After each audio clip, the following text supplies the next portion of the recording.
call to order the regular meeting of the Nashoba Regional School Committee now at 6:01 p.m. We're going to start with the Pledge of Allegiance, so you guys can all mute, rise if you want, and I will recite. I pledge allegiance to the flag of the United States of America and to the republic for which it stands, one nation, under God, indivisible, with liberty and justice for all.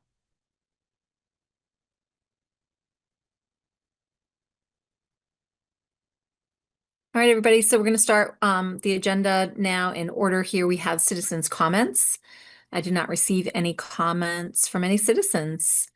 So we're going to keep moving on. We're going to head into executive session, and I'm going to ask Amy to set a motion in play here. Yep. I move to enter into executive session at 6:01 p.m.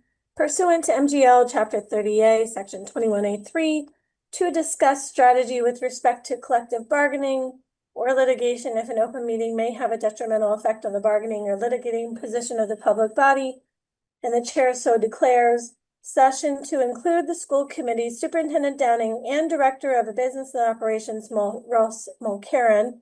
Committee will reconvene to open session at the conclusion of the executive session.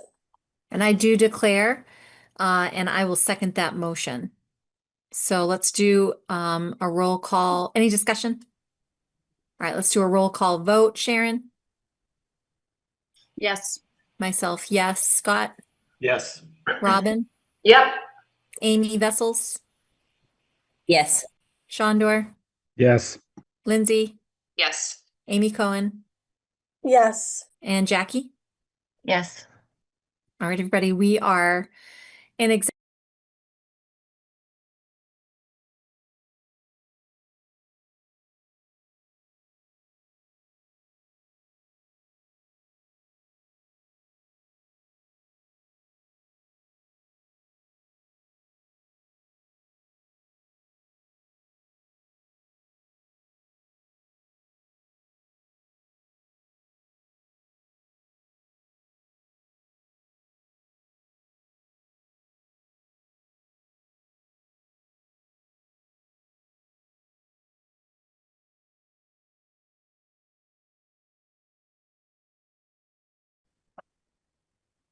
I'm just waiting for Alita.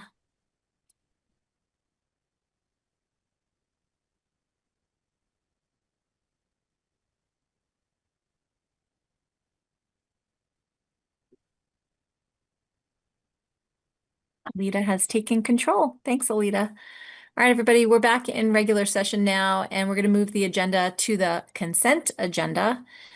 And I just wonder if there's anybody who is interested in pulling anything out of the consent agenda, considering it has so many things in it, before we make the motion.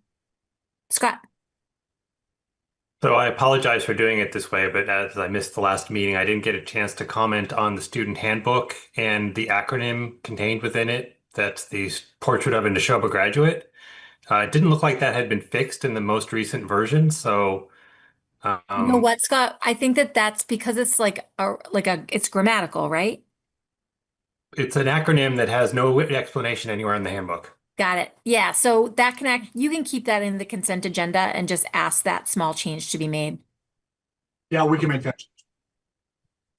Anything else that's kind of substantive that you're worried about, and you might vote no on that one item, but vote yes on everything else, and therefore we'd need to take that one thing out? And guys, there's so many people in this meeting right now, I cannot see you all, so just if I am ignoring you, it's on accident, but I think I see Jackie's hand. Leah, I just sent, there are minor edits to the handbook that are inconsistent, so I'm fine to vote on it, assuming that those edits can be implemented. All right, very good. All grammatical, right? Just goes back to the previous conversation that we had, that I'm just looking for consistency in language use around parents, guardians, caregivers, and then just using collectively they as a pronoun use in the handbook. All right, so we'll file these things under the discussion of it. Kate? maybe in the discussion, I could ask a question, Madam Chair? Yes, 100%. Yep. Thank you. All right, so Amy, why don't we get a motion on the floor?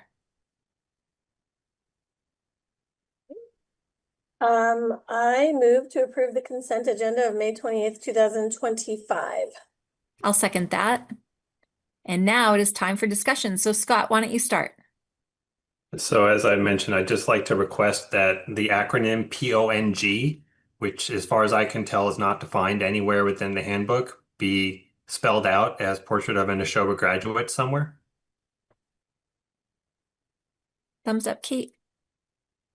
Yes. Yes, Madam Chair, that can absolutely happen. I took notes, but clearly I did not take notes on that one item. I don't So think we I heard will- that one last time. So I will that's put that there in the handbook. Not a Scott, problem. you were missed. You were very missed. And then Jackie, can you just lodge your information? Yes, I can forward it to whomever. There's probably about 15 to 20 minor edits. Can you just give the community, anybody watching for the record, what the nature of those edits? Yeah, so I think consistency around using parents, guardians, and caregivers, because it's utilized in some sections, but not universally. And then there's sections of, I think, intermittently using like he or she rather than they, or sometimes it says he/she/ they. And so we're just looking for consistency in the handbook.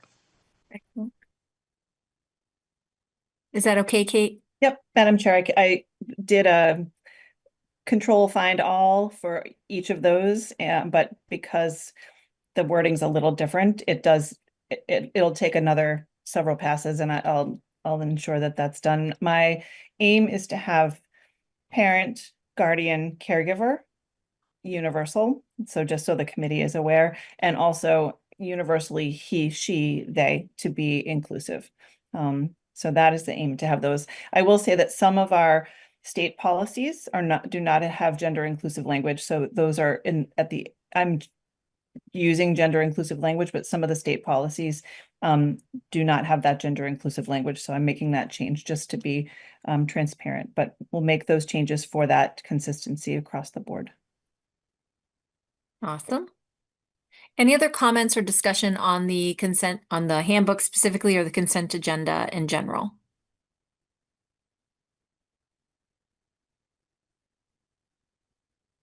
I would just like to make note that I purchased a part of the donation that is going now to the EMT program. I saw those students outside of Boston Beans selling their wares in the freezing rain. And so, Amy, I'm just going to give Naomi a little bump here. I so appreciate her hard work. I think she was there twice, right?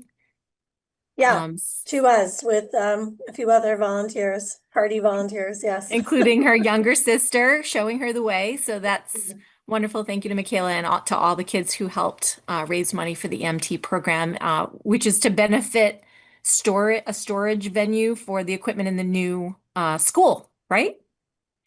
Yes. Yeah, Yep. I think that's Thank worth you, a mention. Leah. Thank you. Yay. Any other comments or discussion?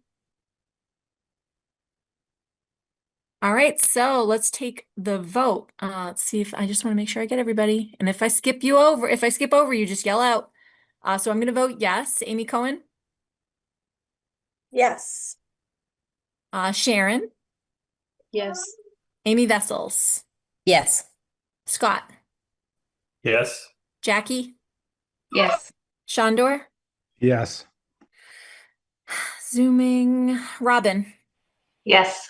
Lindsay, Yes. and did I get everybody? All right, everyone. So thank you for that. And the consent agenda is now behind us. Next is a school committee chairperson update. So we have a small glitch with regard to our meeting schedule that we approved last year. And we are looking to make a change. The change would make this our last business meeting of the current school committee. And then we need to set the date for the organizational meeting. which would be in June, and I'm recommending either the 4th or the 11th, as the 18th is kind of pushing it out a little bit too far, which was the original date. So sorry for that glitch. We were operating under some misunderstandings all year long, and it had been set that June 11th was going to be the organizational meeting. I know that a lot of people have a lot of conflicts, and I apologize for that glitch, but we need to reset it because that org meeting is going to bring 2 new members in, and 2 of our members are leaving. So can I just get a thumbs up or thumbs down? How many of you guys can make the 4th work?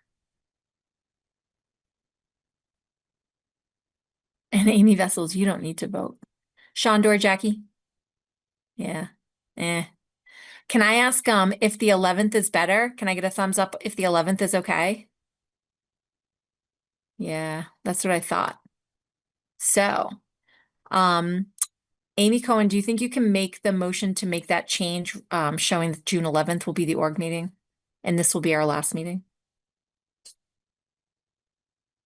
Yes, I move to hold the school committee reorganizational meeting on June 11th, 2025 at 6:30 p.m.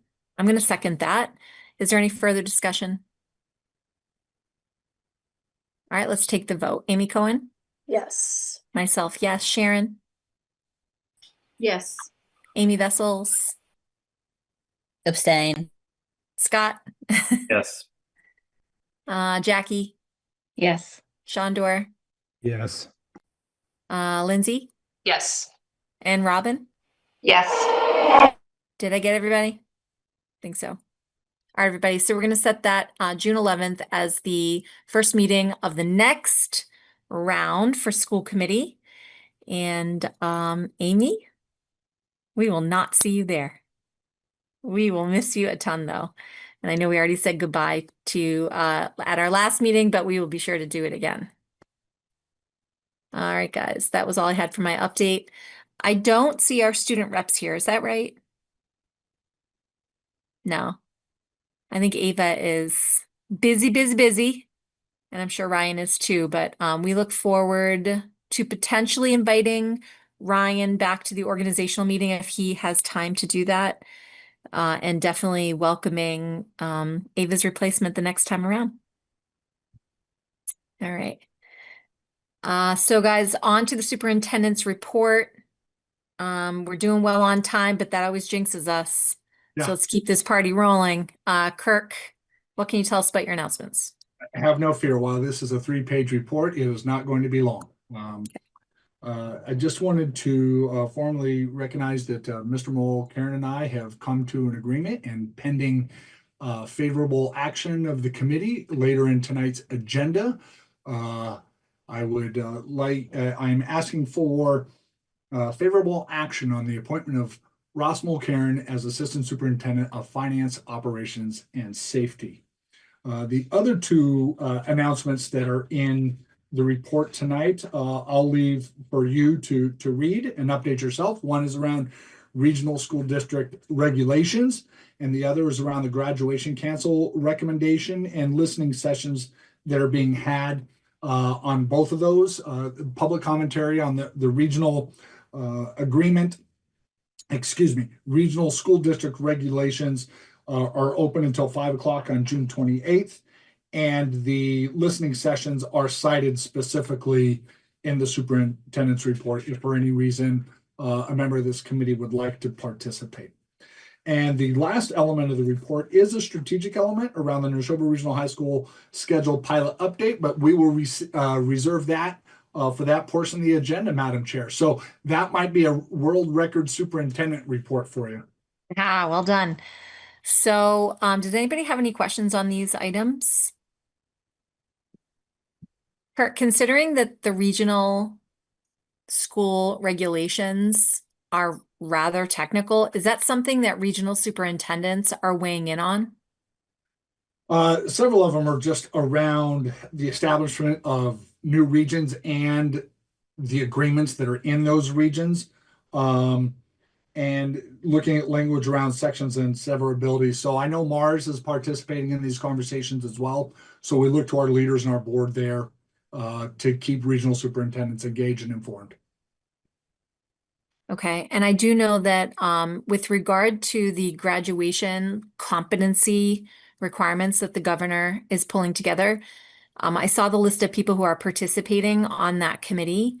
I know that one of my students actually tried to get onto it and was unsuccessful, but there are multiple students on that committee weighing in on what the new graduation requirements should be. There's also teacher union, superintendent representatives. It's like all the stakeholders are on this committee. So I assume what you're saying is that they are looking for the public's perspective and giving people opportunity.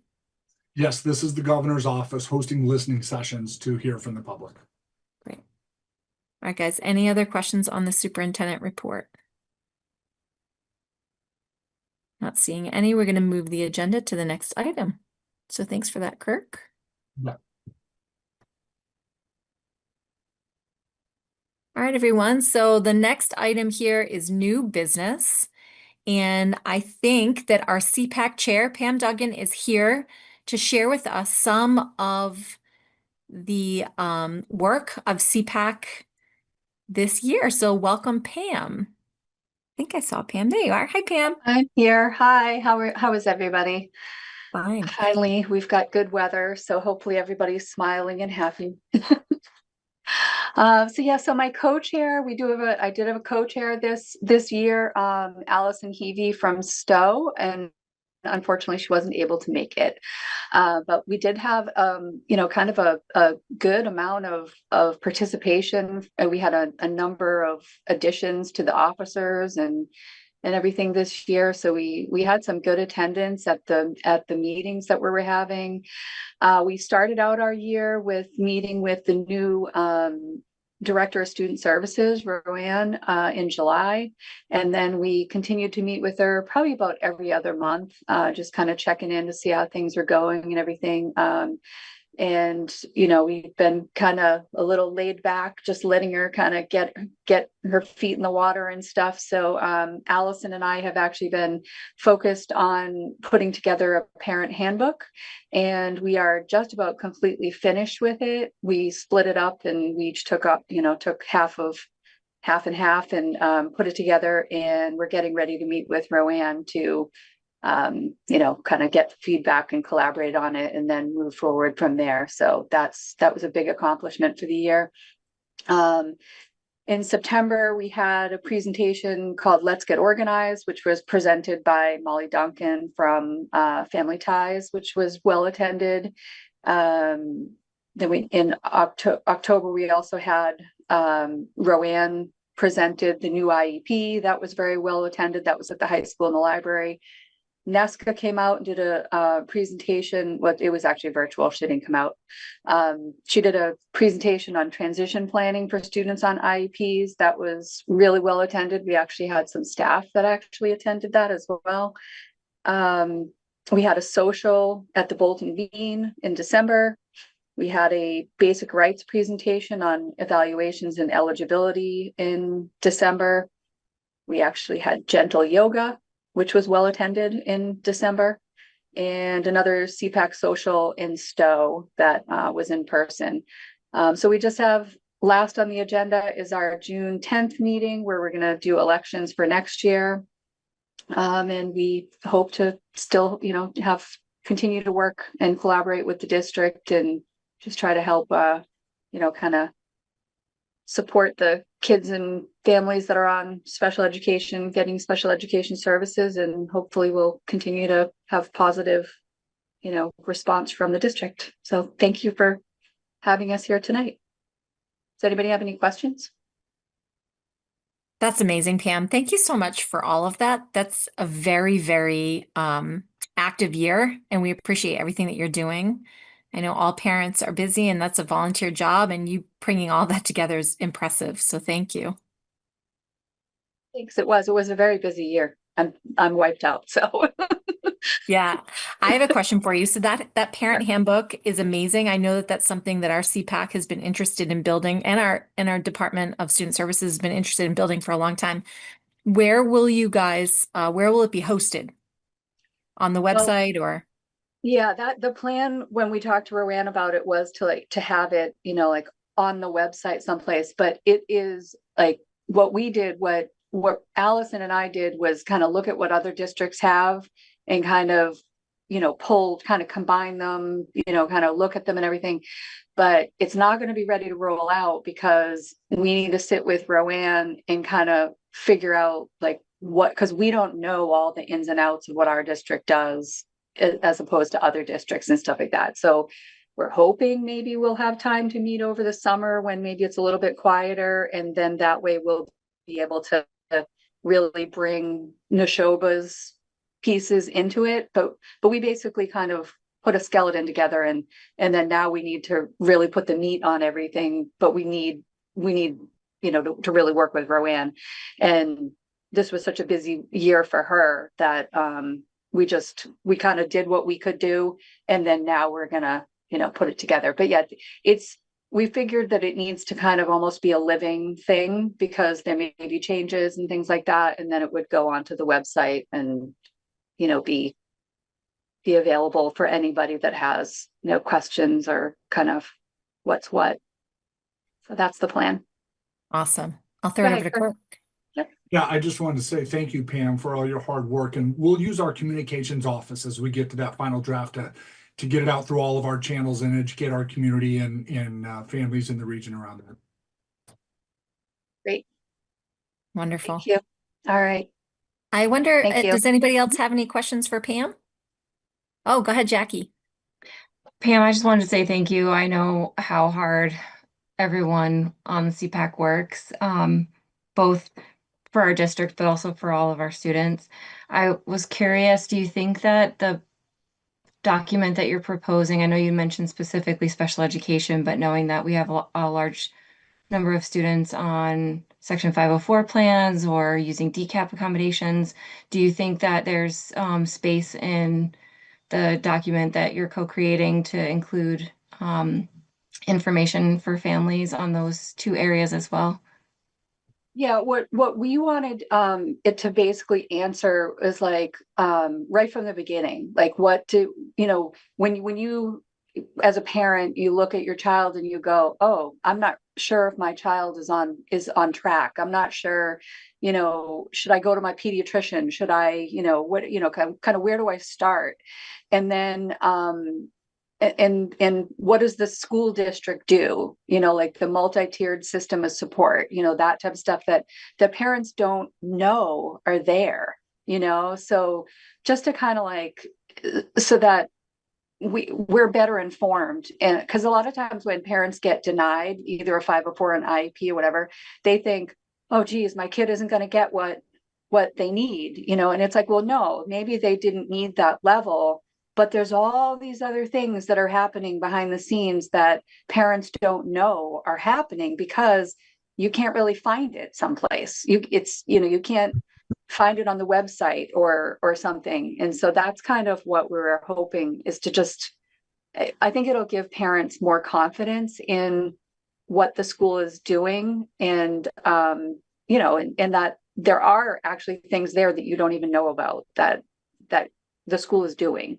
That so yeah, from beginning to we're hoping to, but again, we don't know all the pieces, so that's why we've got to work with Rowan to kind of like say, answer these questions for us and let's put it out there so that and it's doesn't need to be so in depth that then the district is like stuck with, oh geez, it's on the website, and so that's why we have to, everything has to go through the proper channels so that it's correct. Thank you. I really appreciate that. I think it's good for people who don't know what they don't know, and it can be very confusing. And anytime kids are involved and people are concerned about, the health and wellness of their children, like it's to have it be clear, I think is so helpful. So I really appreciate you sharing that. Thanks. I think I see Kirk's hand up. Yep, go ahead. Yeah, I just, Dr. Reiner, for clarity, wanted to put in there, the CPAC is specifically around the special education guidance to that, knowing that it folds into the initiatives that Pam did a nice job of summarizing. So that's why it's going to be important for, as Pam's focus is in the special education arena, we'll be looking at through the lens of the student service office with collaborations with the Teaching and Learning Office as it ties into our MTSS handbook as well.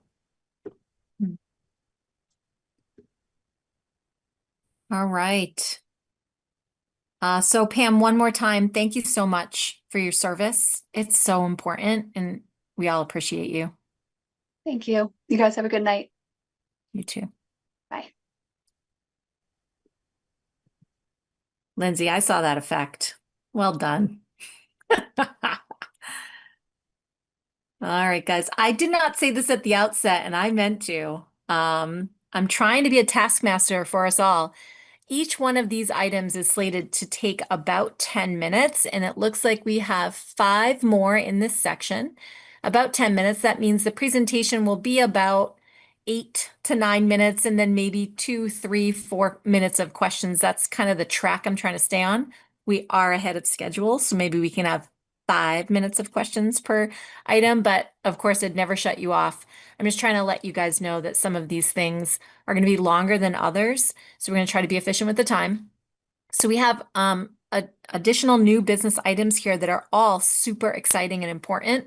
And the next one that we want to queue up is the Nashoba Regional High School trip presentation. We have teachers who are looking to bring students to Montreal and Germany. They are brave and awesome. And I'm just maybe turn to you, Kirk, to cue this up for us.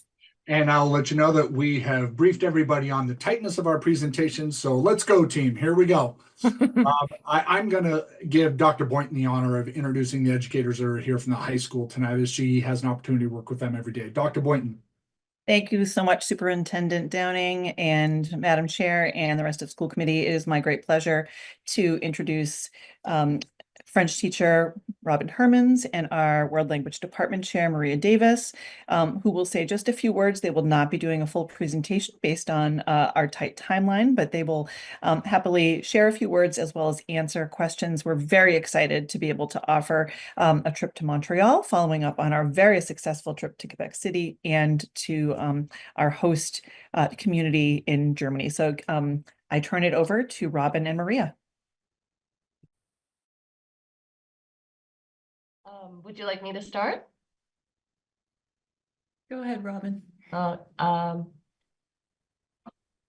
Okay, so I'm here. First of all, hello, everyone. Thank you for letting us present tonight. Following up on the trip to Quebec City, which was 2 years ago, and then our French exchange, which we just wrapped up about 3 or 4 weeks ago to Normandy. I was proposing tonight a 3-day, 2-night trip to Montreal. Thought being that we rotate the cities, sort of Quebec City, Montreal, France, Quebec City, Montreal, France. Keep that rotation going. As you know, Montreal is just a few hours away. It's safe. It's an excellent real world situation for us to practice our French. It's like a living classroom. And we've got a great itinerary planned. We would like to go in February for the winter sports and the winter life in Montreal. And I guess what we could do is I can field any questions you may have, or you can, I won't be presenting properly, but do you have any questions for me? Yeah, thank you so much for that. So we're kind of old hat at this point because our trips are fully back. And you are an old pro here, not an old pro, but you are an amazing pro. Madam Chair, also the documents that Mademoiselle Hermans presented are in the meeting materials for you to view. Yes, indeed. And remember, everybody, that we're not going to be voting tonight. We're going to actually vote upon this at the organizational meeting, which sometimes happens. There's just a little bit of carryover into that org meeting. But are there any questions about the trip to Montreal that's being proposed? All right, not seeing any. That's a good sign. Let's head over, perhaps, Kate, we have another presenter who is going to be taught. Is that Miss Maria's here to talk about Germany? All right, go right ahead, Maria. Hi, everyone. I'm Maria Davis. I'm the department head at the high school.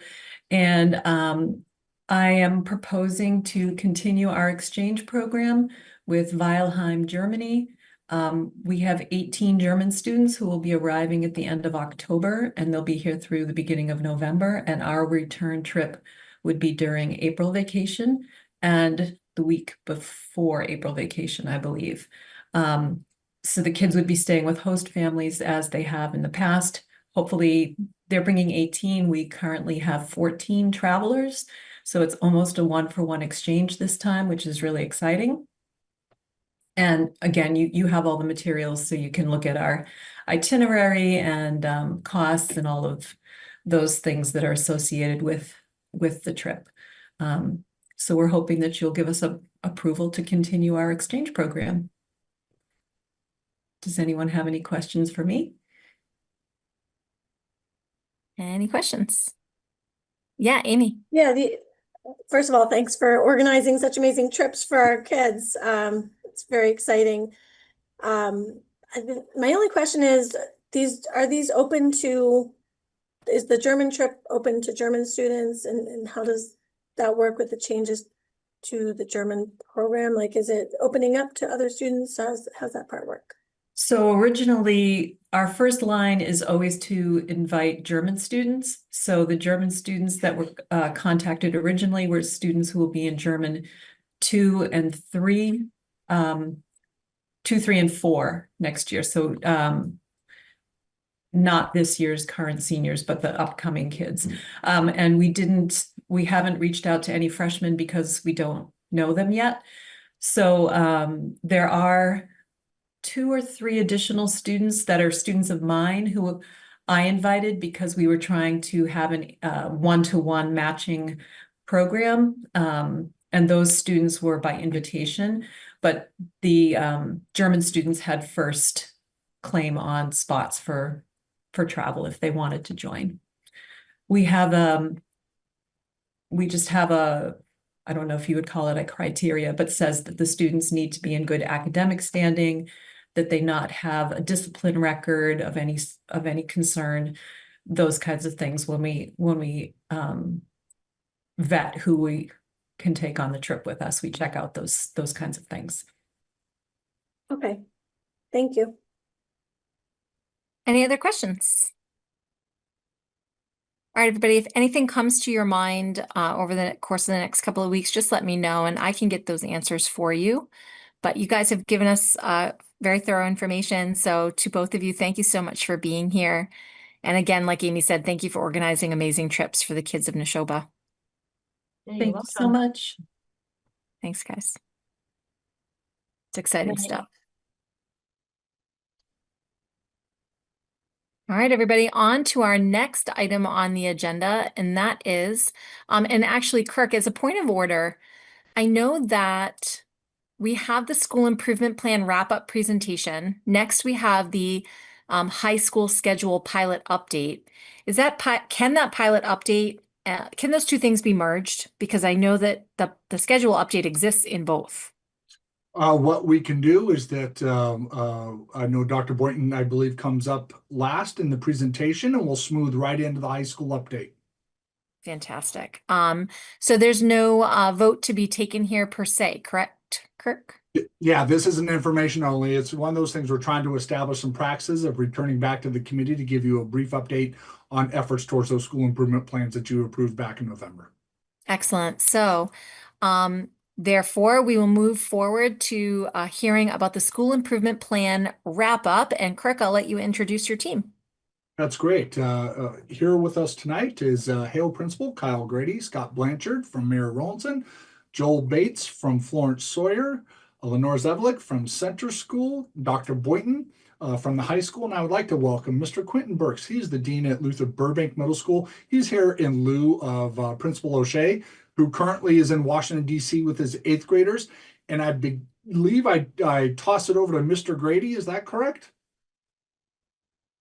Mr. Bates. So, Mr. Bates, if you can kick us off, please. Yes, thank you very much, Superintendent Downing, and thank you, School Committee, for providing us with this forum to share an overview of our district school's progress toward actualizing our district's work through our school improvement plans. Tonight, my colleagues and I intend to offer an overarching update on how our shared goals have resulted. We will conclude tonight by discussing our next steps as our school improvement plans continue to evolve. And I believe is our school improvement plan are they up, the slides? Alita, do you mind doing that? Still on mute. There we go. On their way, Joel. Okay. Next slide, please.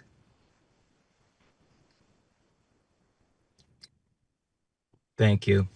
And so, as I said, we will go through a review, update the goals, and then conclude by discussing our next steps as they continue to evolve. And now I'm happy to turn it over to Principal Zavlek to share our pre-K through 8 overarching goals. Thank you, Principal Bates. So what we looked at for our school improvement plan goals this year are summarized in these 4 goals that, well, I see them on my screen. If the slide could be advanced, there they are, perfect. And these are the areas that we're reporting our progress on. So the first goal is about communication. The goal is that we will calibrate to ensure consistent communication structures and protocols across the district. And that includes standardizing protocols and expectations of communication regarding student progress. The second goal that we'll be reporting our progress on is about our professional learning communities. That was goal number 2. Those PLCs are guided by common principles, practices, and assessments. The third goal is our NRSD schools will integrate social emotional learning best practices into daily instruction and student life. And the fourth and final goal is NRSD schools will review, adjust, and evolve safety practices and procedures consistent with our district and safety organizations. And now I would like to, I'm not sure who I'm passing it to because I've got a lot of windows open here. Hang on one second. I'm going to pass to Dr. Boyan. Thank you, Principal Zavalik. Superintendent Downing, procedural question. We are toggling back and forth between K-8 and high school. Would you prefer for me to reserve and have Alita go back and forth and just reserve all the high school slides to the end for the SIP update, or Just present as you've prepared, and Okay, then wonderful. we'll attach the schedule at the very end. Wonderful. So the high school over the last 3 years has had 5 school goals in the improvement plan. First goal was to increase student self-reported feelings of engagement and belonging at school, which I had the privilege of presenting at last school committee meeting, an update on that. Our school goal number 2 is to increase authentic experiential learning opportunities across all classrooms. School 3 is to take a look at the high school schedule, examining that to create a schedule that facilitates the best use of instructional time, better access to course offerings, opportunities for deeper learning, and the ability for staff to more effectively collaborate. Our school goal number 4 is to audit the process of leveling courses at the secondary level and develop a plan and timeline for collapsing levels to remove barriers and create increased access to high-level courses for each and every student. And our final goal, school number 5, is to implement a data-driven intervention team and a student assistance team process, STAT process, to more effectively identify students in need of supports to create, develop, and implement our multi-tiered system of support approach, MTSS, at the high school. And I'm not sure exactly who I'm turning it over to. Hey, you turn it to me. Kyle.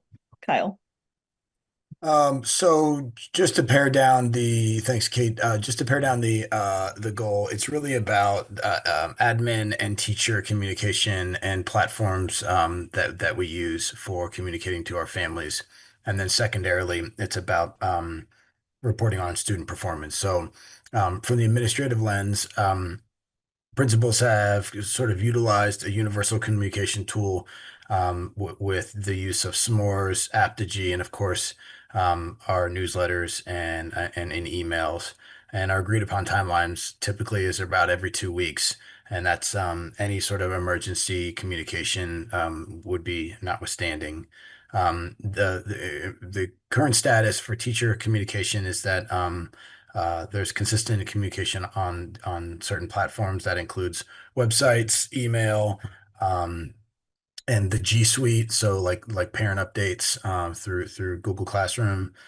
That we monitor and we adhere to the school committee policy surrounding communication. Basically the 48-hour and the 10-day rule for implementing grades into the grade book. Our progress on that is student progress is reported out through our different screening tools like STAR, our curriculum-based measures, our portrait of Nashoba competencies, and then anchor standards for the different core academic classes.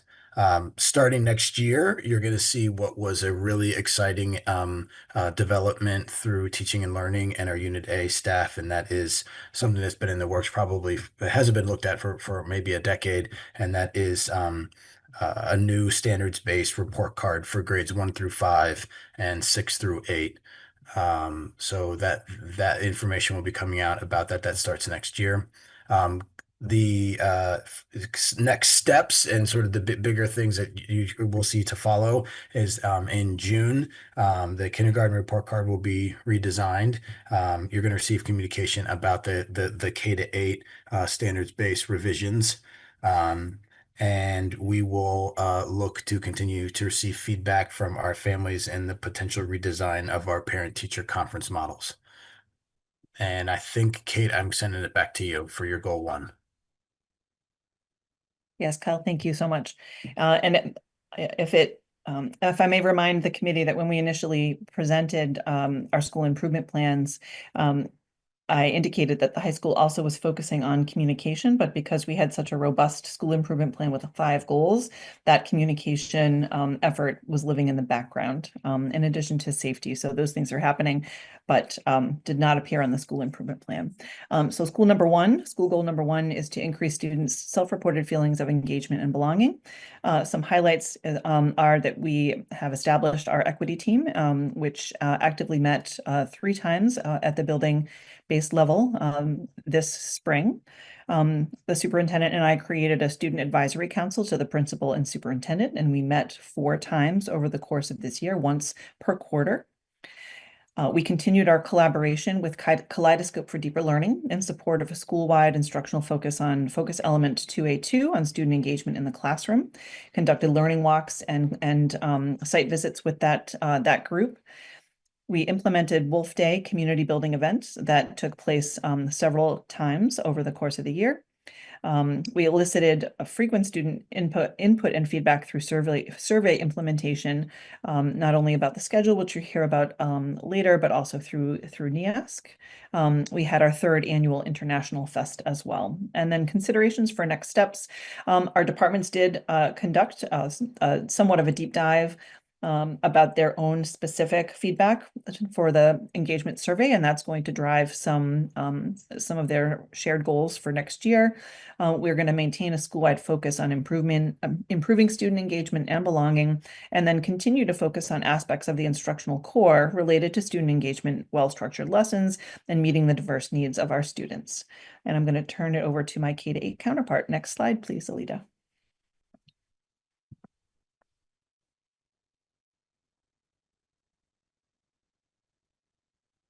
Thank you, Dr. Boynton. So our next K-8 goal number 2 is aligned with Strategic Initiative 2, develop a professional learning community, culture across schools, departments, and grade levels. So in that PLC work, we continue to focus on the 4 essential questions of the PLC, which are: what is it we want our students to know and be able to do? How will we know that they've learned it? How will we respond when the students haven't learned what we've intended? And how will we enrich and extend the learning of students who demonstrate mastery already? And in a larger sense, our work is anchored by the 3 big ideas of a professional learning community, and those are a focus on student learning, collaborative culture and collective responsibility, and results orientation. So this year, we continue to partner with Solution Tree and have received ongoing support and guidance from Jackie Tolman. Our next meeting with her is scheduled for June 18th, and we'll be analyzing feedback and reflecting about the year and planning for the upcoming school year. At the building level, our instructional coaches continue to be critical partners in our PLCs as we analyze evidence of student learning, plan targeted interventions, and develop common assessments to measure student progress. This year, in addition, our aligned master schedule has made it possible for us to expand our PLC structure to be able to bring together teachers from all 3 towns in a single district-wide virtual PLC meeting, which was exciting. And it's also important to note that our professional learning communities continue to directly support our district's equity work. For example, through the PLCs, we're aligning our understanding and implementation of Tier 1, Tier 2, and Tier 3 instruction, as outlined in the MTSS Handbook, supporting the promotion of a culture of high expectations for student learning and establishing a guaranteed and viable curriculum for our students, just to name a few. As a result, and through this process, we continue to build our collective efficacy as we work to ensure that each and every student receives what they need to be successful. And now I will hand it back over to Dr. Boynton. Thank you very much. The high school's second goal was to increase authentic experiential learning opportunities across all classrooms 9 through 12. This is directly related to our first goal. Highlights of progress within this goal is deep curriculum renewal, and there are 4 highlights there, and I'll add an English highlight as well. For science, as you heard last school committee meeting, and along with math, we are diving into the next generation science standards. We're utilizing building thinking classrooms in our math classroom instruction. In social studies, our students are deep into the civics project, which I have had great pleasure fielding questions and meeting with students about these high interest topics for the civics project in social studies. Our world language department has really dove into the proficiency model and continues to refine their instruction. And then in our English class, working on the writing process and aligning with the middle school as well. We have adopted and implemented our innovation pathways in advanced manufacturing and engineering, in business and finance, and now the information pathway newly approved, which is very exciting. We've implemented the practice of learning walks using several tools, most notably, and I think most effectively, is the tool through Kaleidoscope. We have our second cohort of our leadership team getting trained and actually finishing their training this week in the Analyzing Teaching for Student Results methodology. Continuing our 2-year partnership with Kaleidoscope for deeper learning, which we hope to continue next year. We hope to use NEASC recommendations in terms of next steps for curricular and instructional shifts, along with the continued work with Kaleidoscope, and also continue and expand our school-wide focus on the instructional core. Meeting the needs of diverse learners will be the next step, in addition to engagement and well-structured lessons. And next slide for K-8. It's me again. So this is an update on the status of our social emotional learning initiative. Well, the first thing to point out is that we have experienced the expansion of our district level equity team into our building-based equity teams. Those teams have served several different purposes. It grows our capacity as educators to recognize and interrupt inequality, inequity, sorry. It serves as a consultant group when incidents occur within our communities and schools. And it has been serving as a group that plans events that enhance our students' sense of belonging and safety. We have moved our work from Dr. Khalees Warnham into our monthly staff meetings, specifically with the application of real world scenarios that require staff to think about ways in which they would interrupt and mark the moment when they see bias or inequity occurring in their classrooms.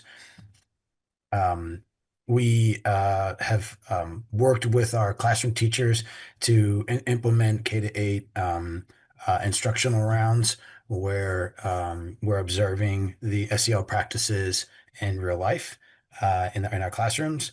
We have the adoption of our advisory curriculum, which is all centered on the CASEL competencies for SEL, and that's present in each of our 3 towns.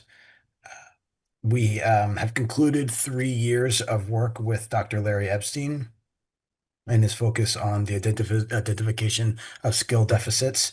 That's outlined in his calm, compassionate methodology. Um, Our future moves and future goals include the further integration of the MIFA Pathways Initiative. That is something that's sponsored by the DESE, and it's organized by the Massachusetts Educational Finance Authority. It's something that our middle schools have touched on this year, and our plan is to more fully integrate that. It aligns very well with the pathways at the high school and allows students to start to think about the course selections that they'll take in middle school and their interests, which might put them into, like I said, the pathways options through Nashoba Regional High School. We will continue to explore other platforms to collect data from our students on SEL practices. I know that Teaching and Learning is looking to move away from some platforms and introduce new platforms for collection of our students' thoughts on SEL. And I think, Kate, I'm sending it back to you again. You are. Thank you. The high school's third goal was to examine the high school schedule to create a schedule that facilitates the best use of instructional time, better access to course offerings, opportunities for deeper learning, and the ability for staff to more effectively collaborate. You'll hear more about this at the next presentation. But some quick highlights is that we did have a schedule working group that was formed 23 to 25. We engaged in the exploration of flex block and various schedule models, and we did implement a short pilot schedule in the fall of 2024. And considerations for next steps. We intend to engage in professional development during the next school year for use of flex block as well as PLC structure at the high school level. We met, my administrative team and I met with Jackie Tolman a few weeks ago at Teaching and Learning. Not all of our department heads have been trained in PLCs, and so that work needs to continue. We'd like to engage in a year-long pilot in 26-27 with hopeful implementation in the 27-28 school year, which would be the year the new school opens.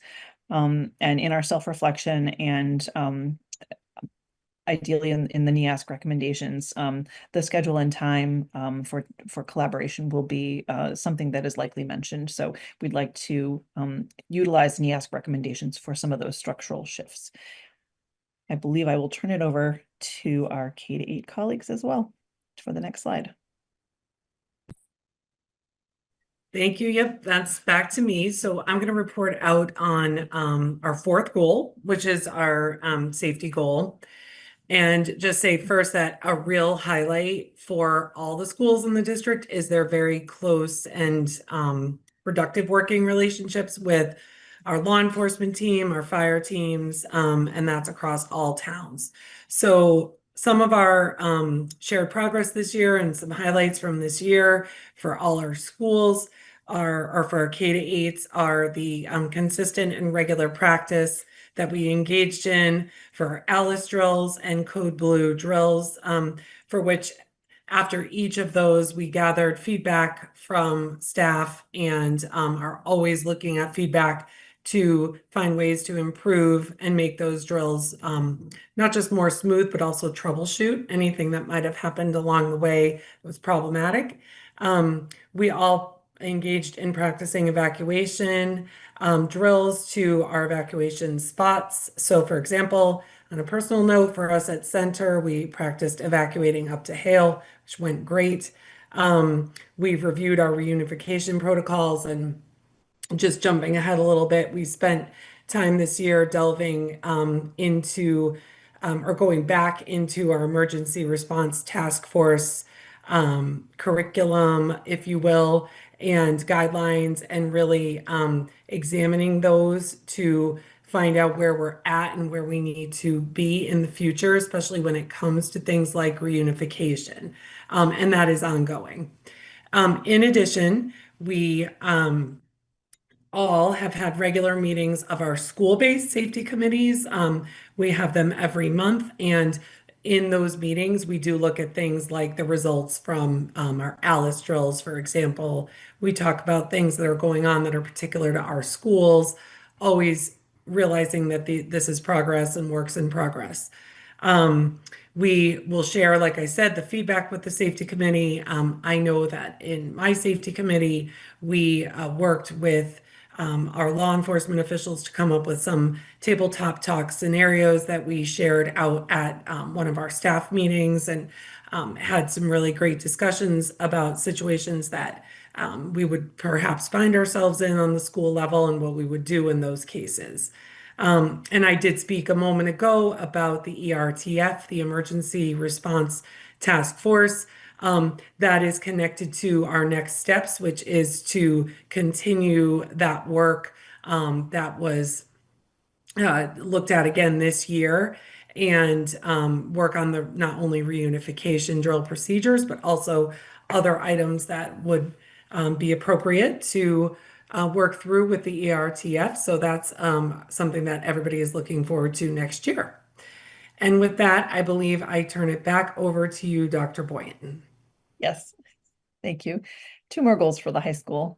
So goal number 4 is to audit the process of leveling courses at the secondary level and develop a plan and timeline for collapsing levels to remove barriers and create increased access to high school courses for each and every student. Highlights of progress. We've done some gathering of research about the impact of leveling and tracking, shared with our department heads. This is over the last several years. There has been, and it started before I arrived as principal, a level collapse in some courses and departments, which has slowly continued to take place. We've begun to collect historical level data to see which students are in which levels from certain demographics, as well as the movement of students up and down from levels. And then we do now have access to data through the Open Architect platform, which we will continue to learn about and explore. And so that's a really kind of wonderful development there. Considerations for next steps. Our leadership council, high school department heads, actually took a vote of sorts this spring to focus on leveling as a problem of practice for our 25-26 school year. We're going to be continuing to provide professional development to staff in preparation for implementation of a change down the line in course leveling in UDL and social emotional learning, language-based strategies if needed, as well as our MTSS, which is connected to the next slide. Ideally, if all goes well, to implement an informed, and I say informed, really intentionally level shift across all academic departments. 27-28 is the ideal timeline. That could naturally shift depending on developments, but that is the timeline. And also, again, NEASC is kind of woven throughout. Use some NEASC recommendations for some structural shifts around leveling as well. And I think the next slide is mine because I have 5 goals. Next slide, please, Alita. School goal number 5 is to implement a data-driven intervention team and STAT process to more effectively identify students in need of supports, to create, develop, and implement a multi-tiered system of support approach at NRHS. So highlights: we have refined and improved our data-driven intervention team and STAT process. We meet pretty much weekly on Wednesdays. We've implemented very successfully 2 supports, our Bridge program and our Student Success Center. We have a refined STAT process that looks to data. We also are in our 3rd year of working with Dr. Larry Epstein, as Principal Grady mentioned, in Calm Compassionate Teaching, and had monthly or several times over the course of this year consultation with Dr. Epstein. And then the high school has using data to inform interventions, in particular grade 9 with STAR data, as well as the introduction to Open Architect. Will be expanding the Math STAR into grade 10 next year. And I believe Nate spoke about that at an earlier school committee meeting. Considerations for next steps. Using data analysis protocols to examine student data with our leadership team, kind of going through an inquiry cycle. As well as then expanding those to department meetings and staff meetings to inform instructional practices, and then which will increase student achievement. So basically going through that inquiry cycle and modeling the inquiry cycle with leadership and then with our staff, and providing training and creating a structure and time for NRHS staff to meet in professional learning communities centered around student learning. We'll be starting first with our department heads and working with Jackie Tolman. And next slide, it might be Joel. Thank you, Dr. Boynton. As we close out our school year, we are finishing the collection and synthesis of multiple data sets pertinent to our school goals. This summer, we will come together during our leadership retreat to review the end of the year results for each of our schools and identify areas for focus and student achievement for the coming year. This cycle begins again when we bring these identified areas and potential actions to our school councils in the fall as we work on the development, revision of the next iteration of our school improvement plans. Thank you very much for your time tonight. And as always, thank you for your support. And at this point, we would be happy to address any questions that you might have. Madam Chair, would you like us to move straight into the high school scheduling presentation? I think it's probably best if we hit pause here and allow people to ask questions, and then we can talk more specifically about that schedule piece. So I think I can see everybody. Let's start with Amy Cohen. Okay, thank you. First of all, let me say thank you for the effort that went into pulling together this presentation, especially with regard to the K-8 schools, and because I know that that required an extra level of coordination that the high school doesn't face, because the three of you are, well, the five of you are working together to put these slides together. I think one of the challenges for me when I look at the K-8 highlights of shared progress, and I wonder if it's related to this, is that it's hard for me to, as a school committee member, measure the progress towards these goals without kind of more specifics. So I wonder also if it's because of where we are in the cycle. And I saw that the last slide that Joel was pointing to was talking about how data collection is still underway, and that's going to be reported out at the end of the year. I don't know who to frame this question to, but I was wondering more if we could get kind of more of an update on what kind of data collection is going on to measure progress towards goals, like in particular, the communication goals. Like, is there data being collected on what platforms are being used and how, how much or how frequently or that kind of thing? Looks like Kirk might want to respond. Okay. Yeah, I think I'll address the first thing, Ms. Cohen, by saying these in coming before this board tonight, this is not a presentation to show you all the detail of what has happened in school improvement plans. Those are local at the school level. That's not the purview of the school committee in that regard. So I think when we're talking about what we're doing here, it's updating you on the activities that happened within that realm. Myself, Ms.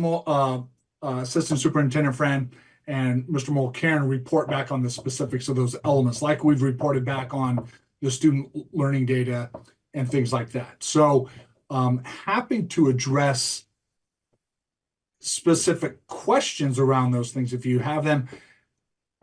However, that's not, we didn't prepare for that for this evening or for this presentation because it's a general overview.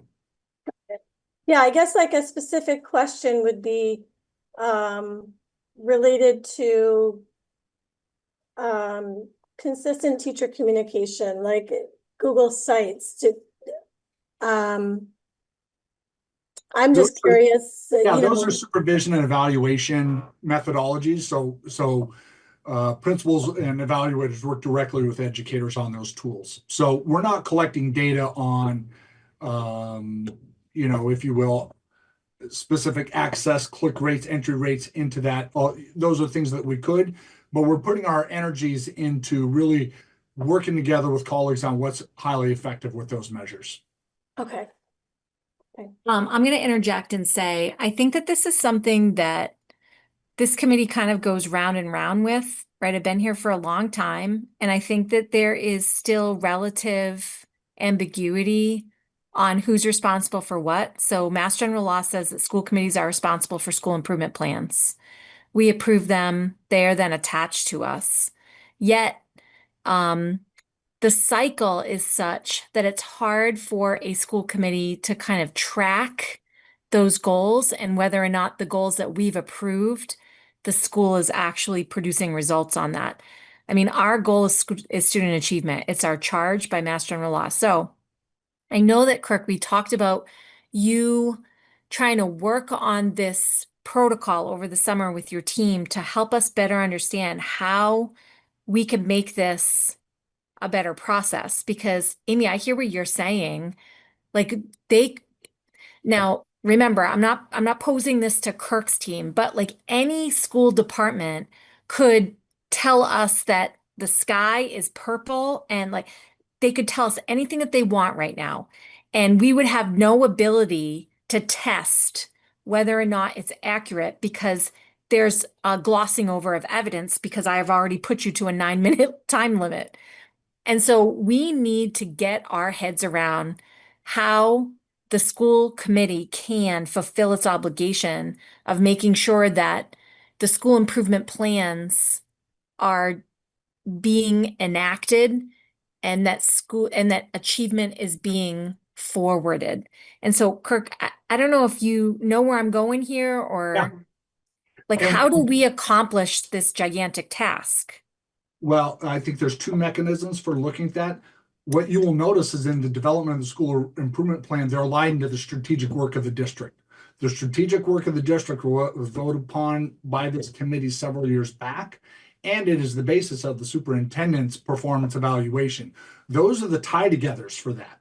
So that's why in our school committee reports each month, or each meeting, we always identify the strategic initiative tied to that.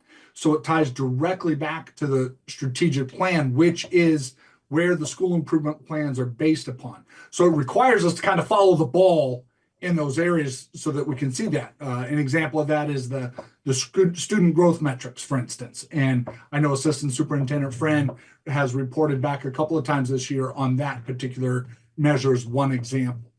So I think those are the mechanisms of which we operate and build that from through our interplay with superintendent and the school committee. They should tie together. And I know that a lot of this is going to be revisited in your presentation, Kirk, which is kind of next. I almost said they presented a lot of the things for me. I know, it's true.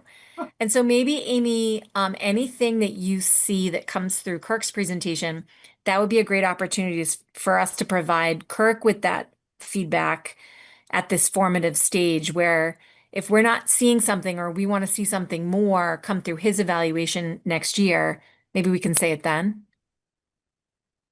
Sure. Yeah. Okay. Any other comments or questions? Amy Vessels. Yes. I just had two questions. My first one, I guess, was that I noticed, I know Kate was saying that you're doing a lot of stuff, and so you didn't report on the communication goal, but I do hope that that'll be in like next year's presentation, because I know we've heard about it now from K through 8, but it would be great to see what's happening at the high school level around that use of Google Classroom and up in the grade book and stuff. Absolutely. Absolutely. And I can, those things are happening. It just did not appear I would have had 7 or 8 goals. Yeah. So I streamlined it a little, but I have a newsletter that gets sent out every week. We have Google Classrooms. Every teacher has a site as well. Yeah, so happy to give an update, perhaps in the fall, Madam Chair. That'd be great. Yeah.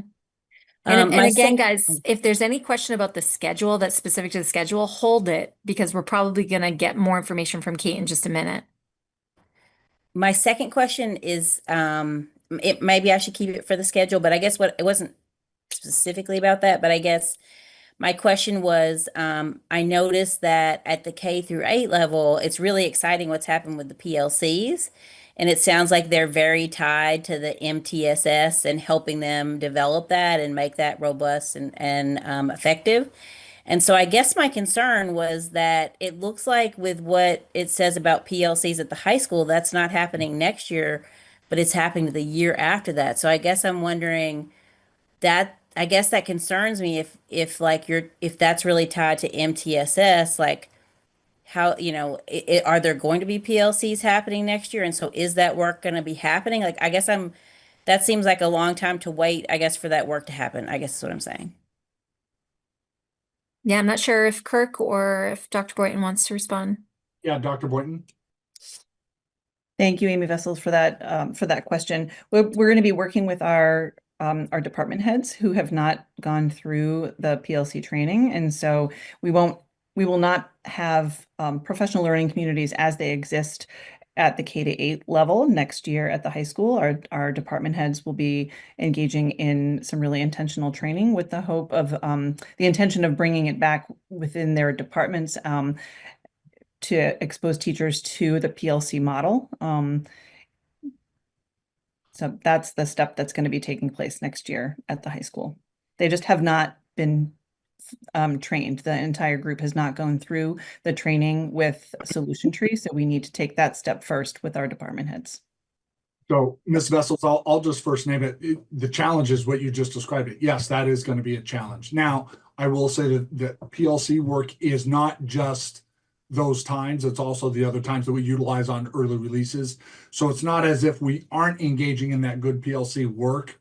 We are on the early release days that we're doing for professional development and curriculum alignment. So it is there. What we're trying to do is work out sort of the puzzle to have it be systemic and regular more than just those monthly early release days, as well as the monthly department meetings.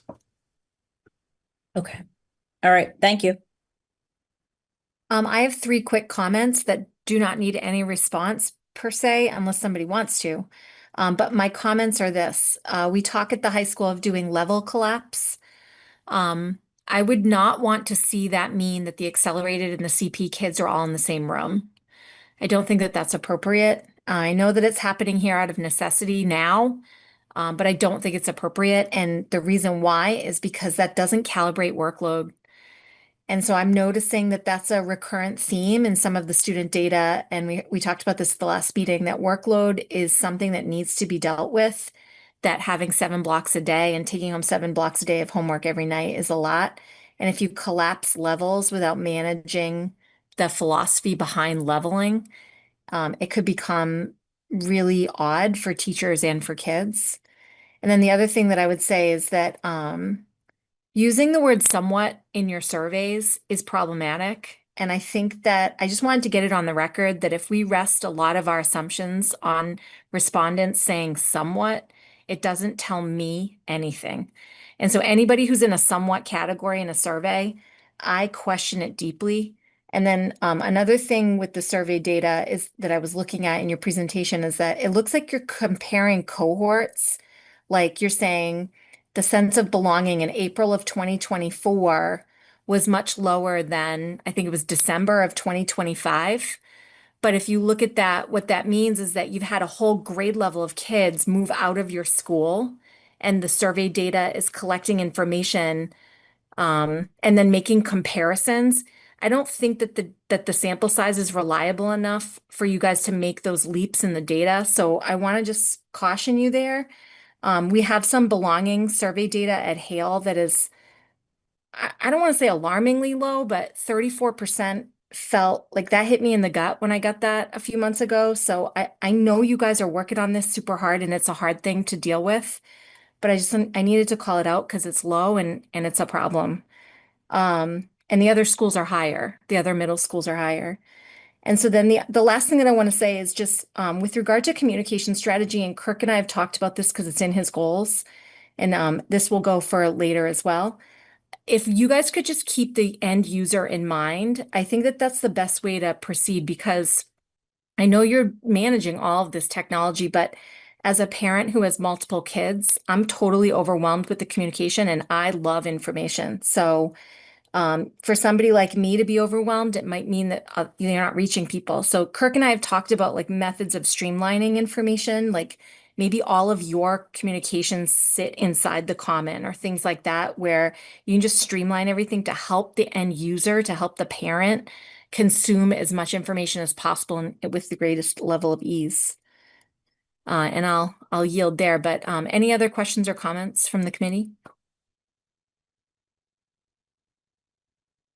I want to thank all of the district leaders. I think you guys are awesome. I really, really do. Your work is amazing. It's inspiring. It's enormous, and we're really grateful. So, yeah, I think Kirk, if your leaders are not Dr. Boynton, can they perhaps? Yes, we just need Dr. Boynton to remain, and she will introduce two of her teachers that are joining her today. All right, school leaders, you're always welcome to stay, but you're busy, I know. So thank you, everybody, if you're going to go. Thank you. All right, Dr. Boynton, on to the next item, which is the schedule. Awesome. Thank you very much, Madam Chair. And it is my great pleasure and privilege to introduce three staff members. I have first Assistant Principal Janine Boulay joining me this evening. She co-led the schedule working group with me. I also have History and Social Studies teacher Jennifer D'Entremont joining me, who was on the working group, and science teacher Mike Tollefson, who was also on the working group. And thank you so much for my team joining me today. We're going to co-present. And so with that, Alita, could you please put up the presentation?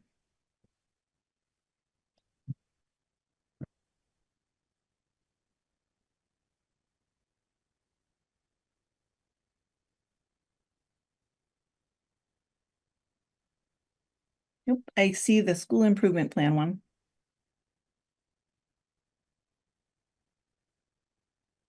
Feel like we need a drum roll.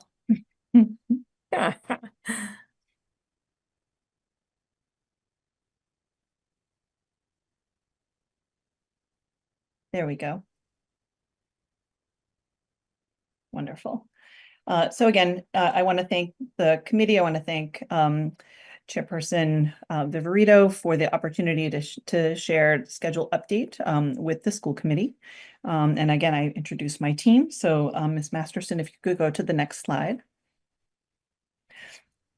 Just as a reminder to the school committee and to any new members who were not at last spring's meeting when we did a presentation at that time, early May, I believe, we had a very representative working group.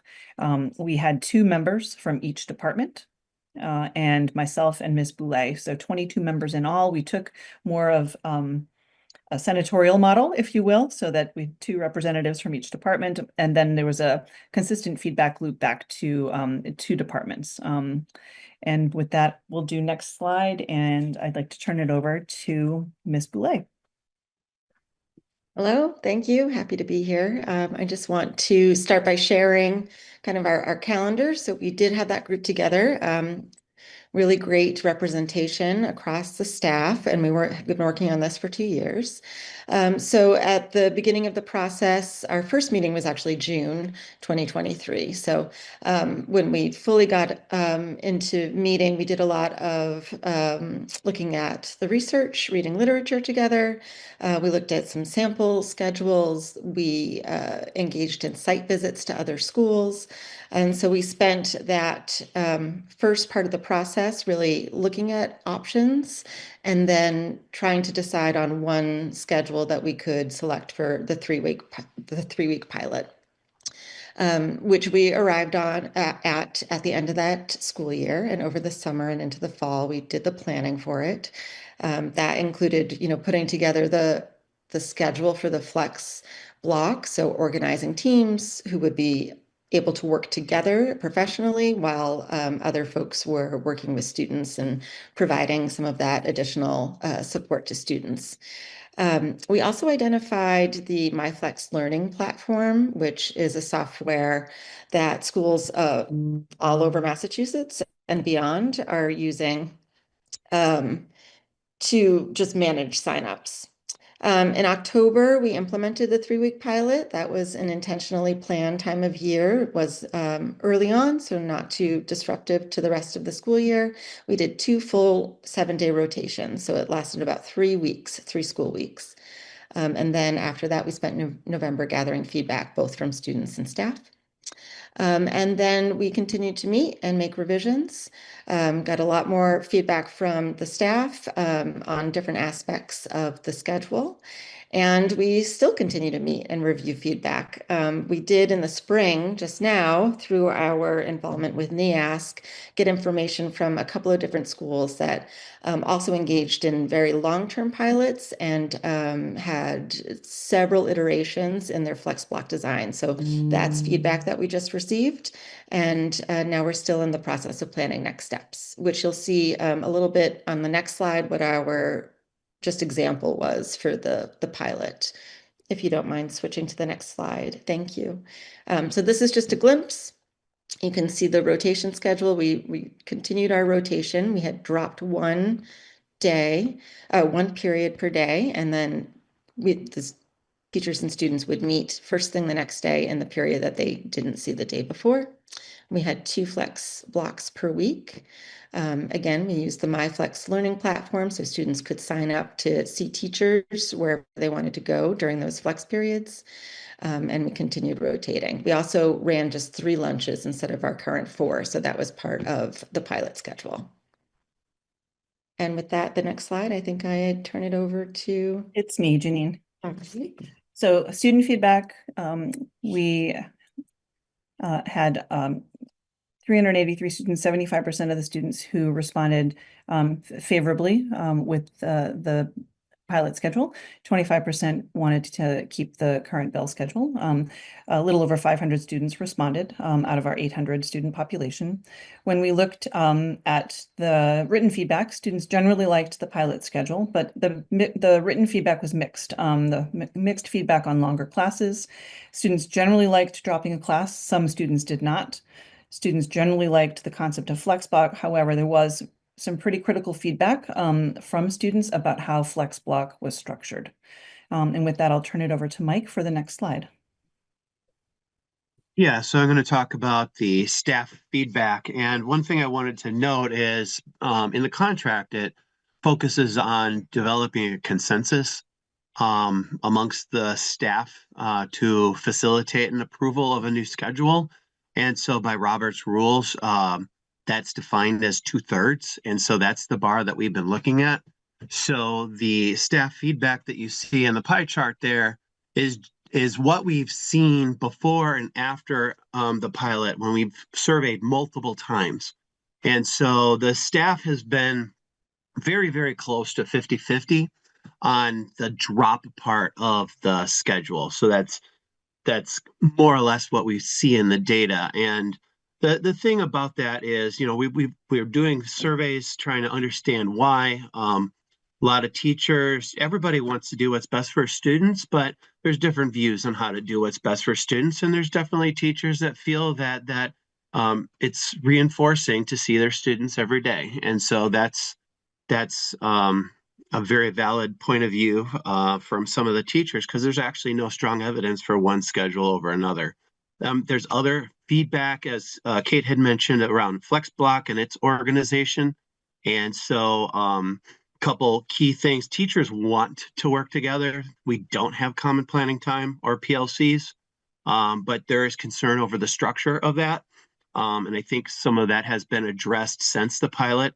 And actually the frequency of flex blocks is another piece of staff feedback that's not in the presentation. But when we go forward, we're probably looking at once a week instead of twice a week. And also defining what that MTSS piece of the student support in a flex block.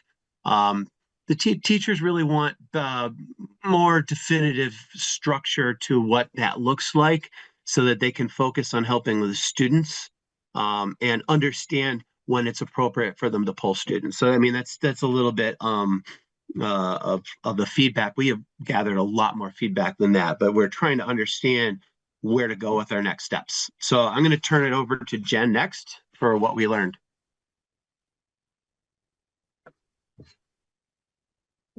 So hi, I'm Jen Dondremont. What we learned. So throughout our conversations and the working group, which did meet, as Janine said, or Kate said, almost 2 years, every Monday afternoon, any change in the schedule needs to be done methodically with input from multiple stakeholders. So we had concerns from different members of the high school that had a variety of different concerns, not just general education teachers, but our guidance staff and also notably our special education staff. Willingness to adjust timelines in order for the process to continue and also to make adjustments along the way.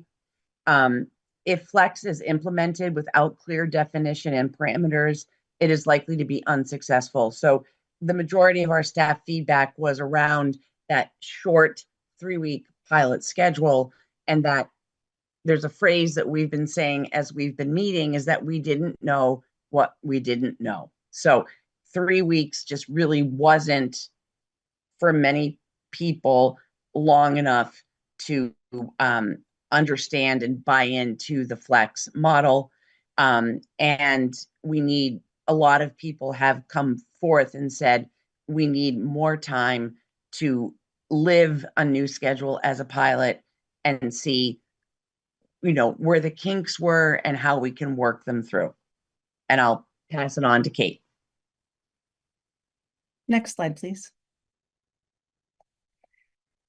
I will share that we learned from one or two schools that, and we didn't know, as Jen said, what we didn't know, but a 3-week pilot did not necessarily allow for as robust an experience, which is why we're proposing a full year pilot of drop one with flex in the 26-27 school year.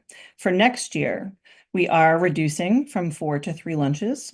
Classes globally increased to 50 minutes. We, as a school committee, approved a few sessions ago a reorganization of exam weeks to have early releases instead of late starts, which removes the challenge for students and staff of toggling between review periods and exam periods. We will continue with an iteration of the working group to continue to flesh out our goals, organization, and parameters for FlexBlock. That critical feedback came from both students and staff, so we really need to dig into that. And then, as mentioned in the school improvement plan presentation, additional staff training on MTSS, professional learning communities, inquiry cycles, in conjunction with the implementation of a pilot with a flex block. So again, our hope is to implement a full year pilot flex. That's our intention of that drop one schedule with flex in the 26-27 school year.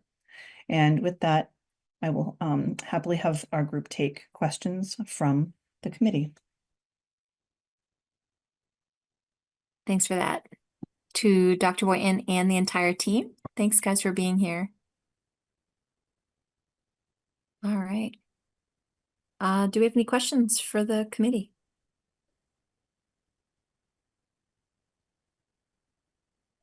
I don't have a question. I just have a comment that I'm glad to see. I was really looking forward to this update because I know that there's a lot that ties into the schedule. A lot of the strategicals kind of tie into limitations of the schedule. I guess one question I have is how the considerations that went into doing a full year pilot in 2026-27, were there other options that were considered? Like what drove that decision? Really the need for professional development and the flushing out the parameters of flex block, which will take longer than the summer. So we really, we had debated when to do an extended pilot, and we really landed on the 26-27 school year to give us time for that intentional preparation and professional development. Okay. Thank you. Amy Vessels. Yes, I had a question about not next year, but I guess the next when you're going to run the pilot. So you were saying, is there only going to be one flex block for students? So I think that's something that we need to work on. We have two possible iterations, a 2 flex or a 1 flex. I think the intention is to begin with 1 flex and see where we are, simply because we're not familiar with flex and as we flush it out. But that's something that our team is looking into. Yeah, I would just be concerned about that, given that, you know, if a student has multiple teachers they need to see and work with in a given week, that would be very tough with a one flex block program.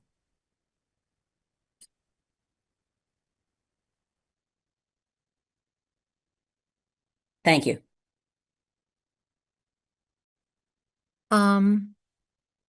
So I'll weigh in. I am also disappointed by this result. I think that so much hinges on the schedule being more flexible. I am glad to hear that you're able to reduce down to 3 lunches. That's not going to become a difficult cafeteria environment, Kate. No, not with our current student population. And obviously year on year, we can monitor that, but the cafeteria capacity can support 3 lunches very, very safely. Yeah. Okay, so that helps. I think that I share Amy Vessel's concerns around the flex block. I think that Jen was talking about the concerns educators have about dropping classes. So what ends up happening is right now you meet with your students 180 days. If you drop a block, then you're going to meet with them something like 152 days. If you drop 2 blocks, you meet with them 127 days, right? So I think the general concern amongst educators with this drop block waterfall schedule is that they lose instructional time. And that you don't see kids every single day, and that might be disruptive. So I can understand that. And I live in a drop 2 block a day schedule. We're changing it next year. It's going to be different, and we're going to try to get more flexible for early college and internship stuff, which is necessary. But the reason why we do it is not because we don't care about instructional time. We do. The reason why we do it is to make room for flex block. And so I am really, really worried about kids who need to find help between the bells. Kate, right now, how do kids get extra help?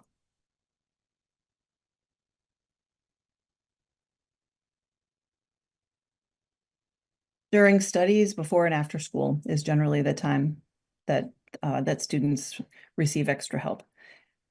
Okay, but it's not contractually required that kids can access teachers outside of the bells. That's kind of on the good graces of teachers. Well, I believe that there's a provision in the contract that teachers need to fulfill their professional duties. So we have teachers who stay after school, that's their professional duty.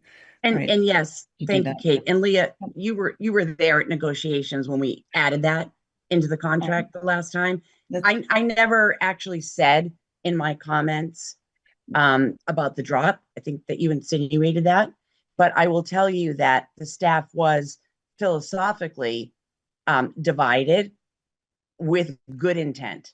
So we had 49% of our staff who want to see their students every day because they believe that seeing their students every day is the best for the kids.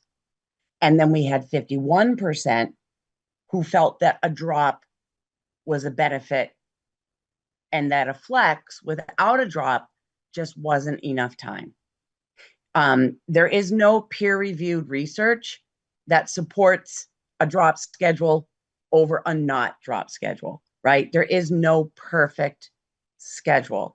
And I think that where we are at and where we landed was that we have a high school where I will support and defend, as you saw me in negotiations, to the end of my time on earth with some of the best educators that I've ever worked with who want to do the right thing by the kids. And so we're still in the process of developing that. And we are doing our very best by that. And I know that my colleagues are there. I have kids that come in to see me at 7:15 in the morning, 7 o'clock in the morning. we're all there. The majority of the school is there by 7 a.m. and the parking lot is still full by 3:30. So we are there and we understand and we value the flex block, and we've learned a lot throughout this process. And many schools that have gone through a schedule change that we've interacted with in our investigations and our research and visits, it was a longer process than anyone expected to do the right thing for the building and to do the right thing for the kids. And we spent every Monday for for 2 years, just about 2 years, every Monday afternoon, sometimes until 5 o'clock at night, meeting, talking, working outside of the school day to figure out how we were going to make this happen. And I believe that our hearts are in the right places and we still have some more work to do. So Jen, can I Jen, jump in? with absolute respect, I am not saying that the teachers are not looking to do the right thing and not trying to do the right thing by teachers. What I'm saying is that we have a school system that K-8 recognizes the win block. And so if we're offering win from K-8 and we're offering it every single day, we are clearly a school system that values the flex block. And so I would just like to see that at the greatest rate possible, move up into the high school, because I think that kids, outside of the bells, it creates an inequity that we're requiring, like the only time kids can really get extra help is to do it outside of the bells. And so that's my main concern. I am totally with everybody who thinks instructional time is important. And I know that that benefits kids to be with teachers, highly qualified teachers, which Nashoba is chock full of. What I'm saying is that I think the flex block is so essential from an equity perspective that I hope we can get to a place quickly where that's introduced. And I would respectfully request that it's more than once a week. As a parent in the district and as somebody who just, talks to a lot of parents, kids need help during the bells to get access to their teachers. Because if we're just asking teachers to use their prep time or, burdening them during that prep time when they might have a study hall or might not have a study hall, or maybe they leave chemistry to go get English help, it's not really a sustainable or equitable model. And so that's the perspective I'm coming at this from, is like, how can we get as many kids as much access to you as possible? And so I appreciate that, Leah. I appreciate that. And we felt that way. And the majority of our staff feels very strongly that a flex block would be beneficial. We just need a little bit more time than 3 weeks to flush it out. And overwhelmingly, we had a lot of positive feedback around the flex block. We did. And I personally, as a teacher, can see the benefit in that. And I had students sign up from other classes that were working on a big project, an AP Psych, and they gathered together in my room during flex block, and I got to help them work through the directions on the project. The majority of our staff did feel that the idea of a flex block was beneficial. We just didn't have, the staff felt through surveys over and over again with significant patterns in the data that there wasn't enough time to flush it out. Okay, so I have 3 hands up. I'm going to actually prioritize Jackie. So go ahead, Jackie. I so appreciate this conversation. The thing that I wanted to ask, I think dovetails with what Leah was asking about. So maybe 2 questions for the group to just answer quickly. I recognize some of the amazing educators' names on this list, but is anyone specifically on the working group that is a special educator? Okay. And then the other piece is, I just want to, I guess, echo Leah's statement. I think that we have a phenomenal group of educators who stay outside of the bell. I know that there are teachers before and after school, and I also know that that really can have a significant impact when students rely on public transportation to get to and from school. And so I really appreciate that we're even having this conversation. And so thank you to the group. Thank you very much, Jackie. I'll go perhaps to Kirk next. Thank you, Madam Chair. I just want to take an opportunity to remind the committee and everyone watching and everyone in our school district that several years back, we set forward a strategic plan for Nashoba that takes us up to the year 2027. And that's a 5-year strategic plan of which we're wrapping up our year 3. As we have included scheduling as one of the important strategic elements within that plan, we were still within that window, and the plan that was proposed and shared tonight is still within the window of the 5-year strategic work that we've been talking about. And so I hear and I feel the sense of urgency, and a lot of the things I think Mr. Haresh was the one that labeled it the audacious plan, if I recall. And that we are still within that window of what has been a very audacious plan that we designed for the district. So as we're working together with our educators, with our district leaders, with our school committee on executing that plan we laid out those 3 years ago, we are within the time frame. Almost thinking in terms of like a building project. What are your 2 goals on a building project? On time, within budget, right? So when we're talking about our strategic plan, we are still on time and hitting our targets. And we know that we'll be taking it down into the 5th year with this plan. But I think building the capacity, the agency, and the buy-in with all of our educators is what is the critical element needed for durability in a highly effective program in the long term.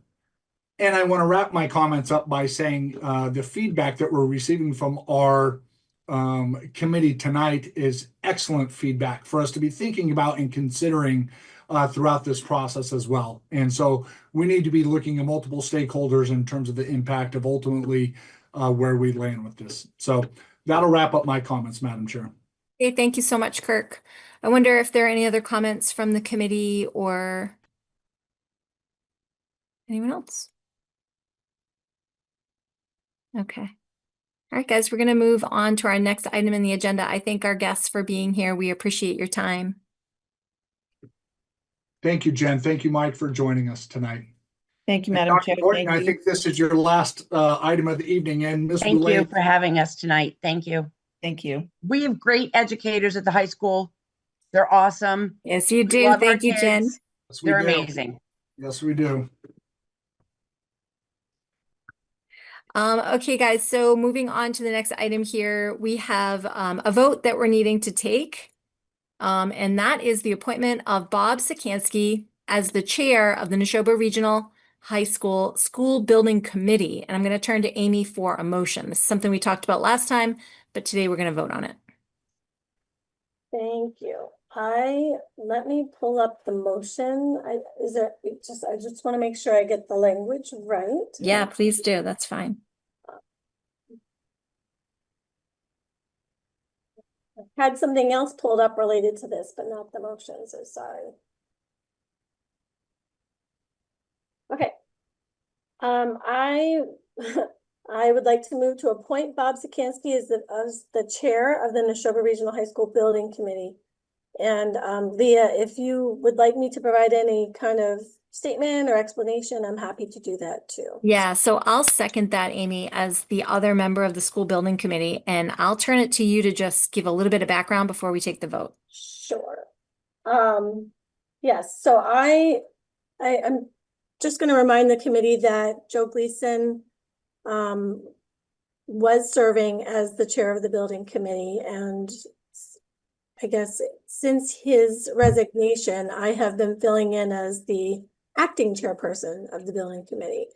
At our last meeting, the building committee voted to recommend Bob Sikansky to be the new chairperson of the building committee. And Bob has been a important member of the Bolton community. He's served on the select board, the advisory board. He was actually part of the original space study that was done at the high school back in like 2013. I think he was an original author or one of the authors on that space study that started this whole process. He served on several committees within the building committee to help search for the owner's project manager, the architect, and I'm sure there are other accolades too, and that's what I had pulled up, and of course now I can't find it. So anyway, with all of that said, he is eminently qualified to take this on. He has led other committees, and there was a unanimous vote of the building committee to recommend him. So. All right, with that said, Kirk would also like to weigh in. Just briefly, as someone who was involved in the day-to-day operations of this building project, 2 comments. First, I just want to thank publicly Attorney Gleason for shepherding us through this process. You did a tremendous job with the school building committee, and I can't thank him enough. And unfortunate that Mr. Gleason decided to move on. I cannot bring forward to the committee a better recommendation to replace Attorney Gleason than Mr. Sikansky for all the reasons Amy said. I would just like to put my stamp on that as well. So I hope the committee looks favorably on this appointment. Wonderful. And of course, whatever you guys decide, we will then send to the MSBA for their approval because that is a requirement of the process, but you are normally who they defer to. And Madam Chair, it does bring to order, and I'm sure you're going to address this at the reorganization meeting on the 11th, is that with Attorney Gleason not on the committee, we will need to bring some balance to the committee and look for a school committee rep from the town of Lancaster to join the building committee. I'm just giving a heads up to that now. Great. Any discussion? All right, let's do the roll call. I'll start with Amy Cohen. Are you there, Amy? I am, and I vote yes.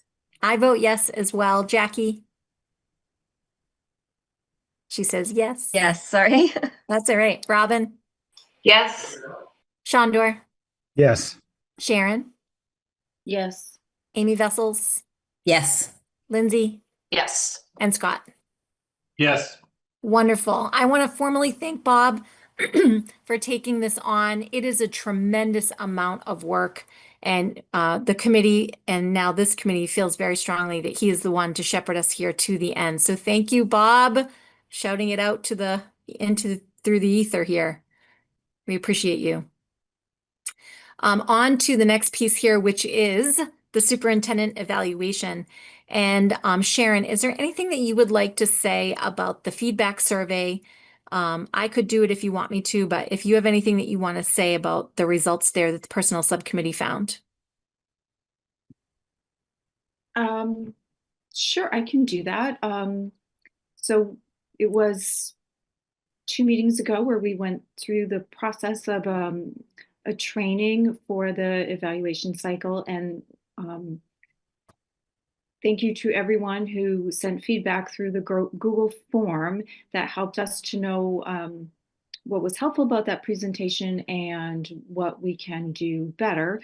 From the feedback that we received, it seems that the committee feels prepared for the formative assessment that's happening tonight. So tonight's formative assessment provides a formal check-in on the progress that's being made towards the goals that we set last fall, and recognizing that we're in the mid-cycle of the goals. It's 2-year cycle, so the work is ongoing. So tonight is an opportunity to ask questions and to give feedback. It's likely that much of what's in the presentation is very familiar to us, which is a credit to Kirk and to his commitment to continually updating us through the superintendent's updates at our regular meetings. I did notice that the information that Kirk presented to us was on the evaluation form. So you see checkboxes for things, but there is no formal rating that's taking place tonight, or during this check-in. That will happen next spring. Did I miss anything, Leah? No, that was perfect. Thank you, Sharon. So without further ado, I'm going to hand it over to Kirk. His materials are there for you guys to review, him giving us an update. The way that I would like to structure this, guys, is that Kirk will give us his brief presentation, and then your job is to give him feedback, really just kind of like a policy first reading, where you just say, you know, here's some feedback for you. He doesn't necessarily need to respond to it unless you have a specific clarifying question. Anything that you want to help kind of nudge him in one direction or the other, or just throw something on his plate, feel free to do that after he's done presenting. And then we will continue this process as we go forward. Everybody cool with that? Okay. All right, so Kirk, over to you. Thank you, Madam Chair. Thank you to the committee. Between your words, Madam Chair, between Ms. Pock's words and the presentations that we've seen tonight, I feel like the heavy lifting's already been done this evening. It is going to be brief, and I offer this to our new committee members and our oncoming committee members that will be coming in. The analogy of a first reading of policy is a good one. So I'm providing the document to you tonight for the first time. This is not intended to be all things about the district and all the work that we do. It's the highlights. And what I do want to say is whenever we look at the superintendent's evaluation, I'm remarkably humbled myself, because this is not the work of the superintendent.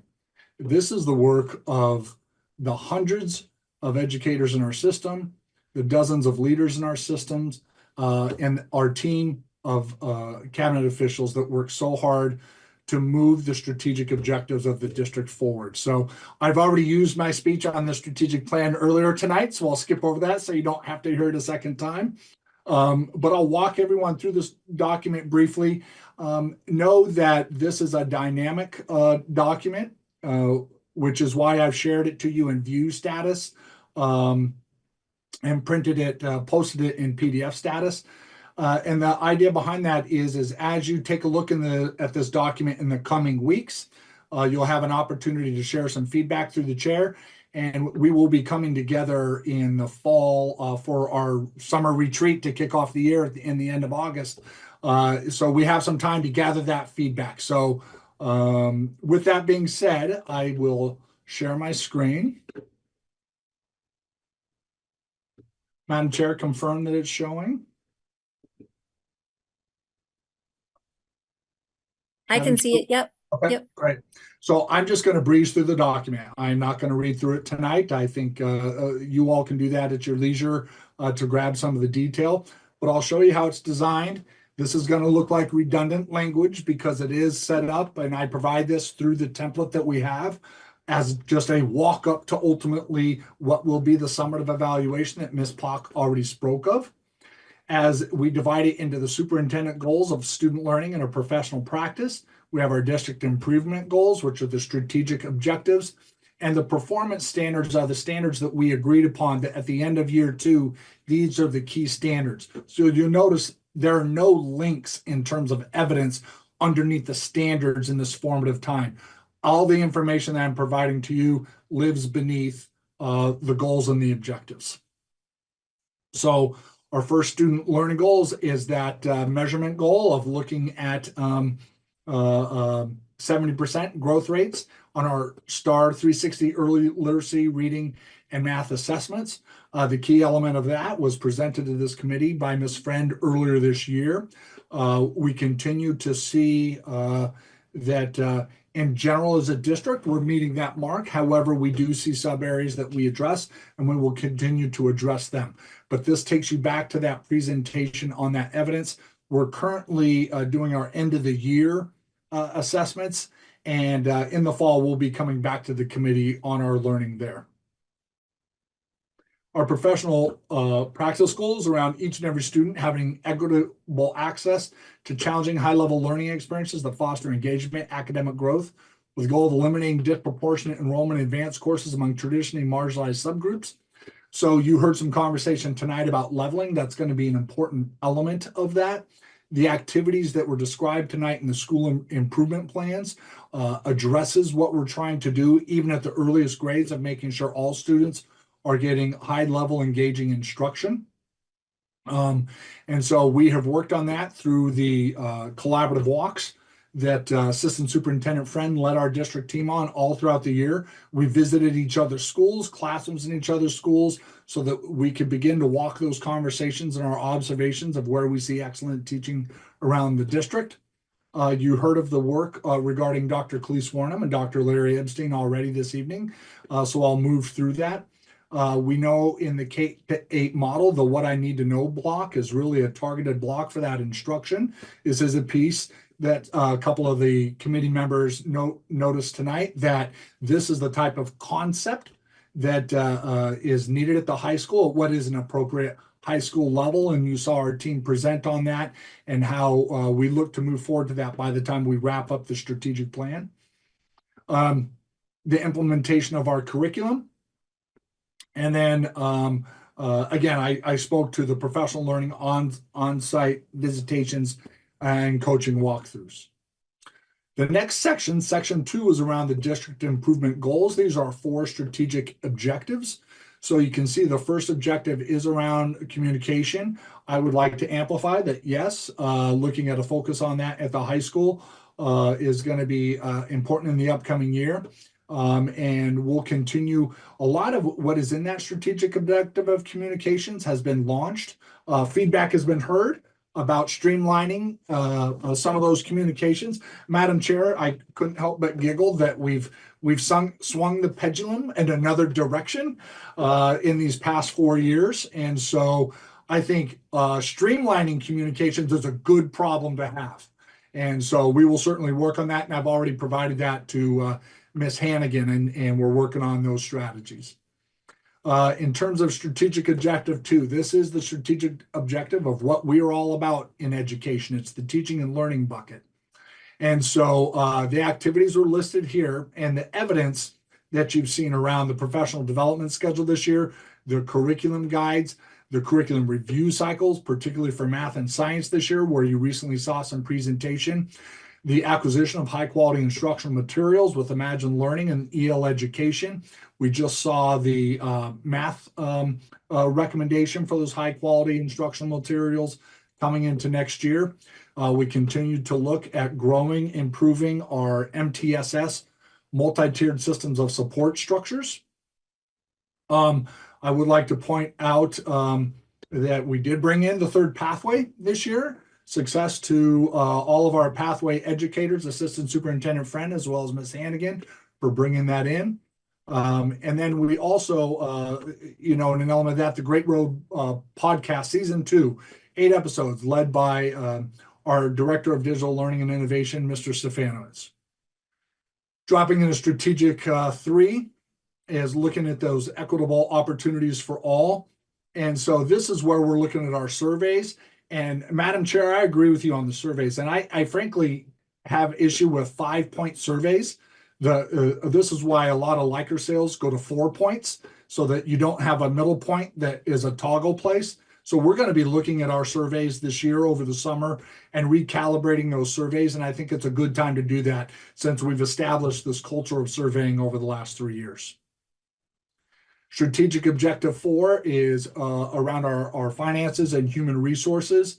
I think the work that has been done around the Finance and Operations Center is well established and well understood by this committee. So those links are there. But we also have to recognize the competitive grant opportunities where we've been able to secure $268,000 of additional funding to advance these strategic initiatives along.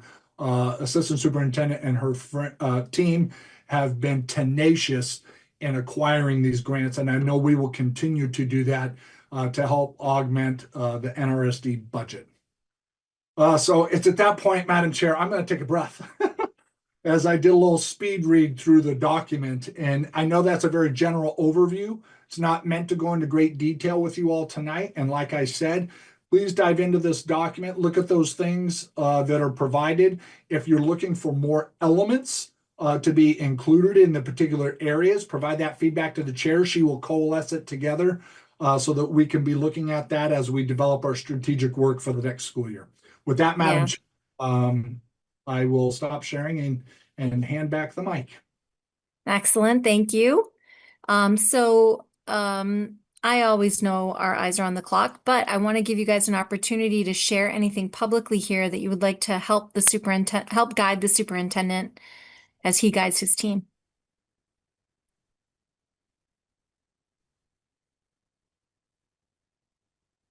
Yeah, Amy Cohen, you're muted. Thank you. Sorry about that. There you go. I guess I will start off and I just say some feedback for consideration is that under strategic objective number 1 in section 2 for implementing and monitoring the effectiveness of policy IMJDE, which is the parent caregiver communication response, I think it would be helpful to get data to some evidence that shows how that has been rolled out or, the compliance with that policy somehow this year, what stage of progress we're at, I guess, with implementation. Absolutely. Thank you. Great. Thanks, Amy. Any other feedback? I know we've said so much tonight and Kirk, I know that you're writing it all down all the way along. I can see you doing it. I appreciate that. You're so open. I might have to rewatch the meeting. I know. Well, good record. But no, I want to just interject and say, like, I know that this is your work. You guys work so hard on everything. And getting it all the way down to the kids is like it's a master. Your leadership is a masterclass. So we appreciate you. We also appreciate your openness to our feedback. And you're always, even though I know you feel proud, and you don't, it's hard to hear constructive criticism. You're always open to it. Your whole team is.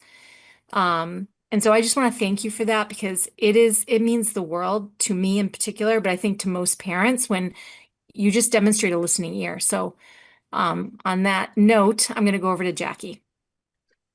Sorry, I was trying to find where it was in here. I really appreciate the layout also. I think that it's really easy for anyone who is not familiar with the complexities of evaluations within school systems. So I did want to just provide feedback around superintendent goal to professional practice. It's really clear what the steps are and the activities that have occurred. I know that in the process of looking at our school committee subcommittee goals and advisory goals, that the foundational building-based equity groups that have been created, it would be helpful at some point in the future to know a little bit more about what that looks like, what is the work, and how would that directly just some of the activities or the information that's flowing from those.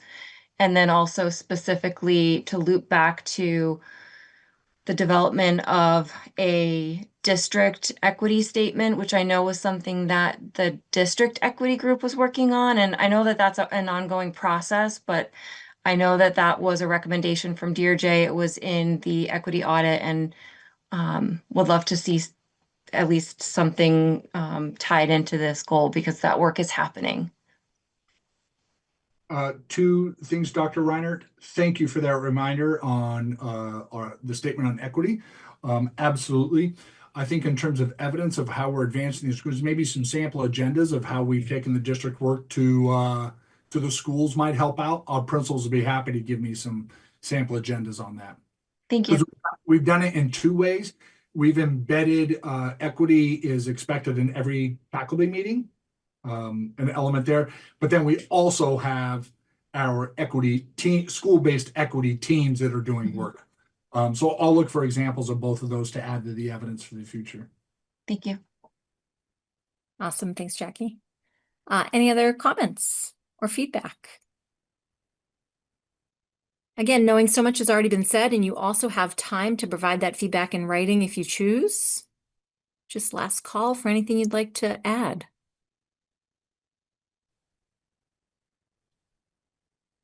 Madam Chair, I'm going to add one more thing. Yeah. What I was working on in my office today, as a matter of fact, is walking through the strategic plan. And I actually was doing a retrospective of where we have come these 3 years to get an assessment of where we are moving forward. So I plan to bring sort of that summary analysis of that back to the committee for as we look at our goal setting in August. Great. All right, everybody. I am going to thank Kirk for that presentation, and we look forward to your continued work, Kirk. We are very much in appreciation of you and your work and your team and everybody's effort here. So thank you. Welcome. Thank you. And thank you to the entire team. All right, guys. We're going to now move on to the next item on the agenda, and that's the finance and operations update. And Ross, I think it's your turn. Thank you. The magic word at 8:35 is brevity. The April operations report is available for your viewing as part of the meeting materials, and Alita is pulling it up here. This has been reviewed with the Budget and Warrant Subcommittee as well. The same footnotes continue to apply as they have. We're sort of honing in on the end of the year. Again, this is the end of April, even though we are currently at the end of May. I'll have a really strong picture at the end of next week when I run the May report. So just in general, we'll be a little bit lower on the surplus side this year than we were last year, based on sort of the projections right now and what I believe has happened during this month as compared to last year at this time. One thing we discussed at Budget and Warrant that I'll put in front of the school committee today is that this summer I'll be working on enhancing this report to include revenue as well, potentially. I'll bring that to Budget and Warrant as well. The conversation about excess and deficiency has come up, so I want to let you know that this is just the one portion of it. The other portion of the excess and deficiency that we look at is, did we take in additional revenue over our projections in our budget? Obviously, our town assessments equal what we budget because we provide those assessments to the town. But things like Chapter 70, Medicaid revenue, regional transportation reimbursement can vary. So just want to let you know that I'll be vetting that with Budget and Warrant, because I think going into FY27 budget planning, I think it's going to be important to have a good understanding of how E&D comes together, not just at one time during the year, but throughout the year. So thank you for that additional 2 minutes of brevity today around that, because I do not want to lose sight of the fact that the operating surplus does not make up the entirety of what could potentially be put back into E&D at the end of FY25. Thank you. Awesome. Thanks, Ross. Any questions from the committee? I know the Budget and Warrant has already reviewed this as always, but any questions from the committee on that report?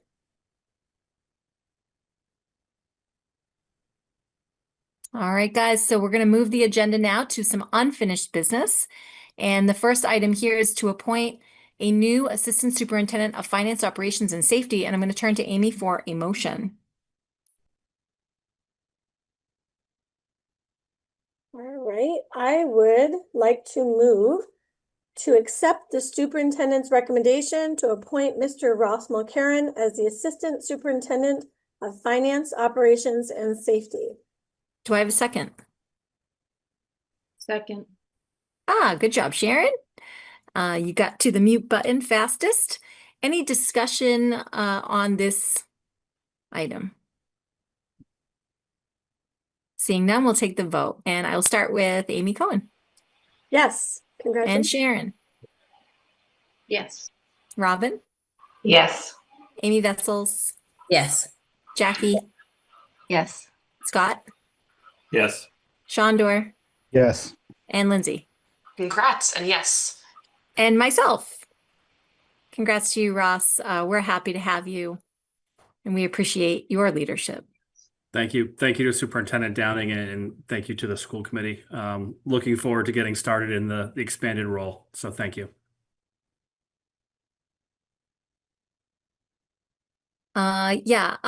Just on that note, I do want to go on the record one more time because I have had a couple of questions from the community to say that this is an important strategic move for our district to create or to basically take Ross's position and change the job title.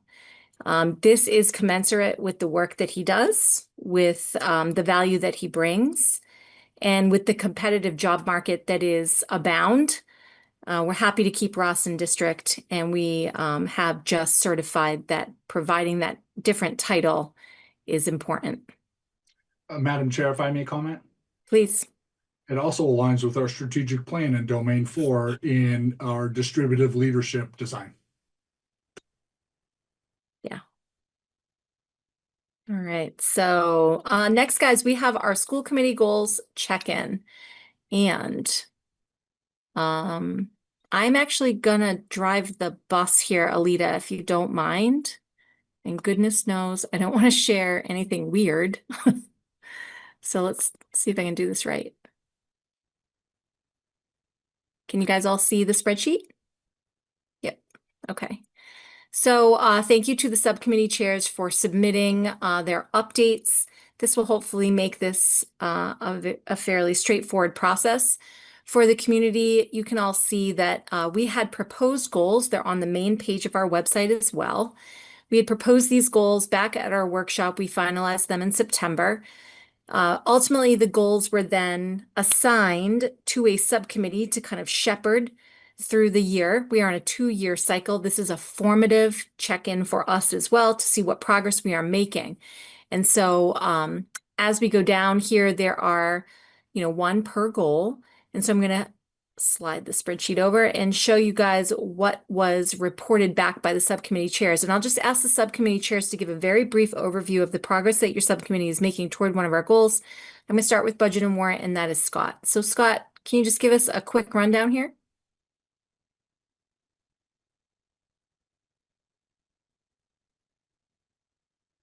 Scott, are you there? Are you muted? I can't see you guys. I'm muted. I'm gonna have to pull up the document. I'm a little tired at this point. Oh, that's okay. It's projected. I'm trying to share it. Can you see it? Oh yeah, I didn't see that right column was visible. Yeah, it's basically what you wrote. Yeah. Yeah, so I think from budget and warrants point of view, the key thing was that our goal had to do with transparency of the budget. And I think the administration did a great job of, providing all the details necessary to fully understand the budget, including posting it on the website, as well as the budget book. We did take an opportunity at the last B&W meeting to give some feedback on the budget book so that it could be used next year. But we also decided that it should be reviewed in the fall so that any feedback that the committee might have could be incorporated into the book the following spring. So we're kind of handing that over to the next version of the B&W committee to have those conversations. And that's pretty much it. Awesome. Thanks, Scott. Let's go over to policy and Amy Vessels. This is your swan song. Let's hear what you accomplished here, Amy, this year. It's a lot, but run it down for us. Yeah, so we did get through the over 100 policies that we had to look at. The only thing that you guys will have to look at is that those school improvement plan, the one that we tabled, I think the BDFA or whatever at our, I don't know, a couple of meetings ago. So that will be it. And then I just added in one of our big goals was to meet with DESE and to use this equity decision-making tool to look at a policy. So we did that. And looking at policy JIC, which looks at expulsion, suspension, it's a discipline policy. And some of the conversation that we had in that meeting was really great. They gave us some great suggestions. One of the things that they were really hoping for before you guys started next year was to meet with you at the school committee retreat in August and maybe run through that same thing that we did with policy JIC and subcommittee so that the whole committee would have a chance to use the tool and to, kind of work with a policy. Now, it doesn't have to be policy, but at least get some familiarity with that before you start doing your work for the year. They also, one of the things that we sort of talked about was how are these policies impacting parents and students, and how do we know that? And so one of the things that they talked about was, they felt we should be looking back to the equity audit more for some of that information because some of that was gathered there. And so that was like a suggestion, I think, for policy subcommittee, particularly next year as they start to look at new policies and make suggestions for red lines and what have you, is to look back at that, look at it through an equity lens, look back at some of the suggestions that were made in the equity audit and consider that. The other thing they said was like getting feedback from teachers about the impacts that they're seeing from the policies as well. We talked a good bit about restorative justice and some of the things that we brought up in the handbook, right, that are mentioned, but it's not really laid out. And they were curious about, what budget and resources we have for really trying to do more of that work in the district. So that's a conversation they thought it might be helpful to have. We also had a conversation about, should the changes be made to the policies or to the handbook? They felt like it should be a policy change, but most of the people on our subcommittee felt like that change should come in the handbook. So that was a discussion that we had. We also, let's see what else. They also brought up the point that, always be asking the questions like, do our policies reflect the values that we talk about? And, being really critical about that, and asking tough questions about that. So I thought that it was a great meeting. We had a good discussion, and I hope that this will help the school committee as you move forward next year. Awesome job, Amy and committee. So thank you for all of that. Let's move on to communication, and I'll turn it over to Amy Cohen. Great, thank you. The communication subcommittee had 3 goals this year. And the first one was to create a structure that facilitated consistent communication with the student council to try to help us be more in compliance with the policy we have, policy JIB. So I'm happy to report that the superintendent facilitated a meeting between the school committee and the communication subcommittee. And the communication subcommittee spent a decent amount of time fleshing out how this would work, but where we landed was that the chair of the communication subcommittee, along with the chair of the school committee, would meet with student council and come up with a plan for future meetings. So we did that. We came up with a plan that we hope to implement next year, which involves meeting with the student council 3 times throughout the year in the beginning, middle, and end. The idea is that it would be a way to establish more permanent lines of 2-way communication, so we could share what our agendas are with them so that they get an idea of what the work is that we're doing, what our purview is, and so that we can help support the role that we already have in place of the student representatives to the school committee. The next meeting that we have set up this year is June 11th. And so in that meeting, we will be touching base on how they elect their representatives to the school committee and how we kind of reorganize and elect how our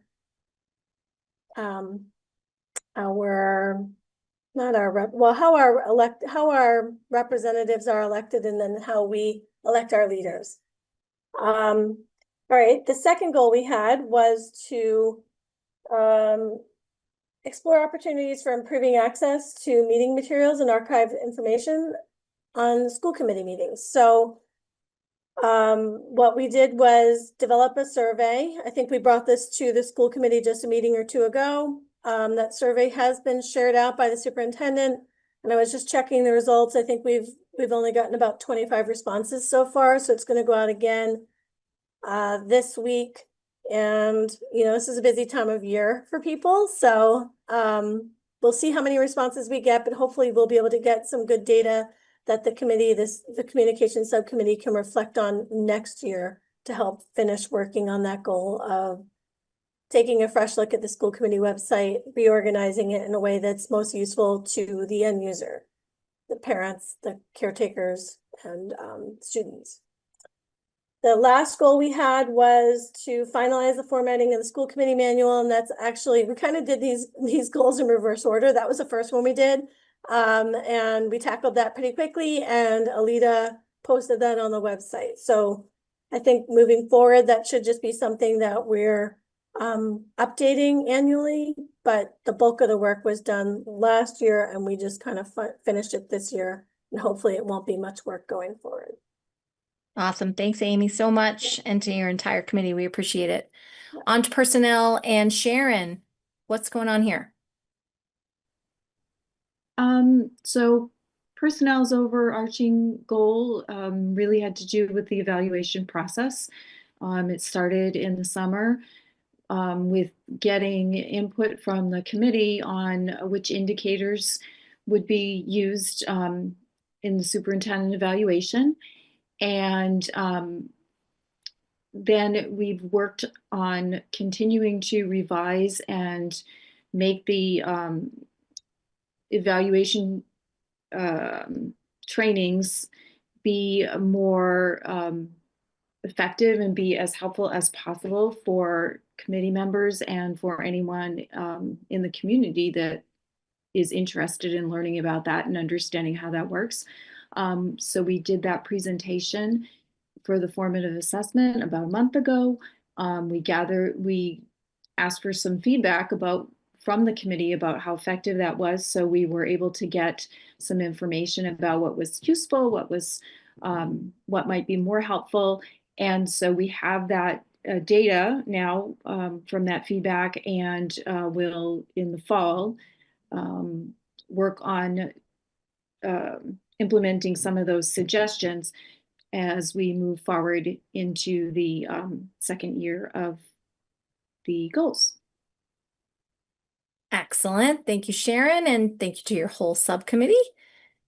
Moving on here to the next one, and that is DESE, our advisory committee. I just wanted to make a quick public announcement to the community that not all members of DESE are able to return. They have served for the year and life takes them in other directions. So there are a couple of vacancies on DESE. And so if any member of the community is interested in serving on this advisory, please email me directly and I will put your name in the hat. And at the next meeting, the organizational meeting, we will finalize our advisories. All advisories are appointed on an annual basis, and the committee needs to decide if they want to continue each advisory. And if so, they appoint the members and provide them with a charge. So more on that at the organizational meeting, but if anybody's interested, let me know. Kirk, a quick note or question for you. Typically, DESE has a member of the staff that sits on the advisory. Do you think that you might have, and it says that you are responsible for appointing that person.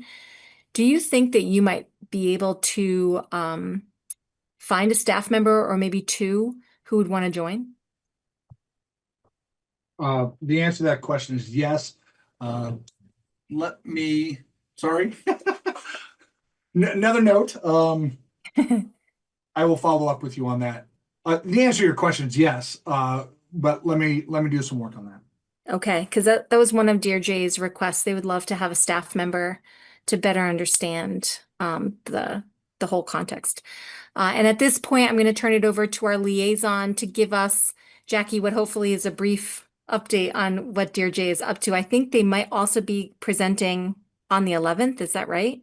Well, I just drafted something to send to confirm that that's the date that we would be meeting. And so if we have space in that agenda, either for our co-presenting or having representation from DESE, because they did accomplish quite a bit this year. A few things, I guess, just to follow up with what Chairperson Viverito said.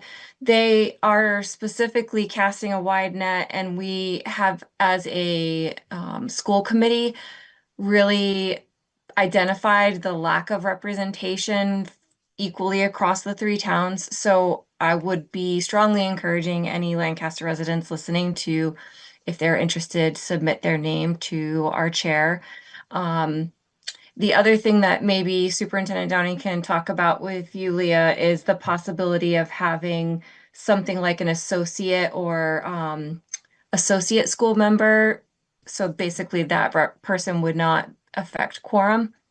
That's something that we can discuss at a further date.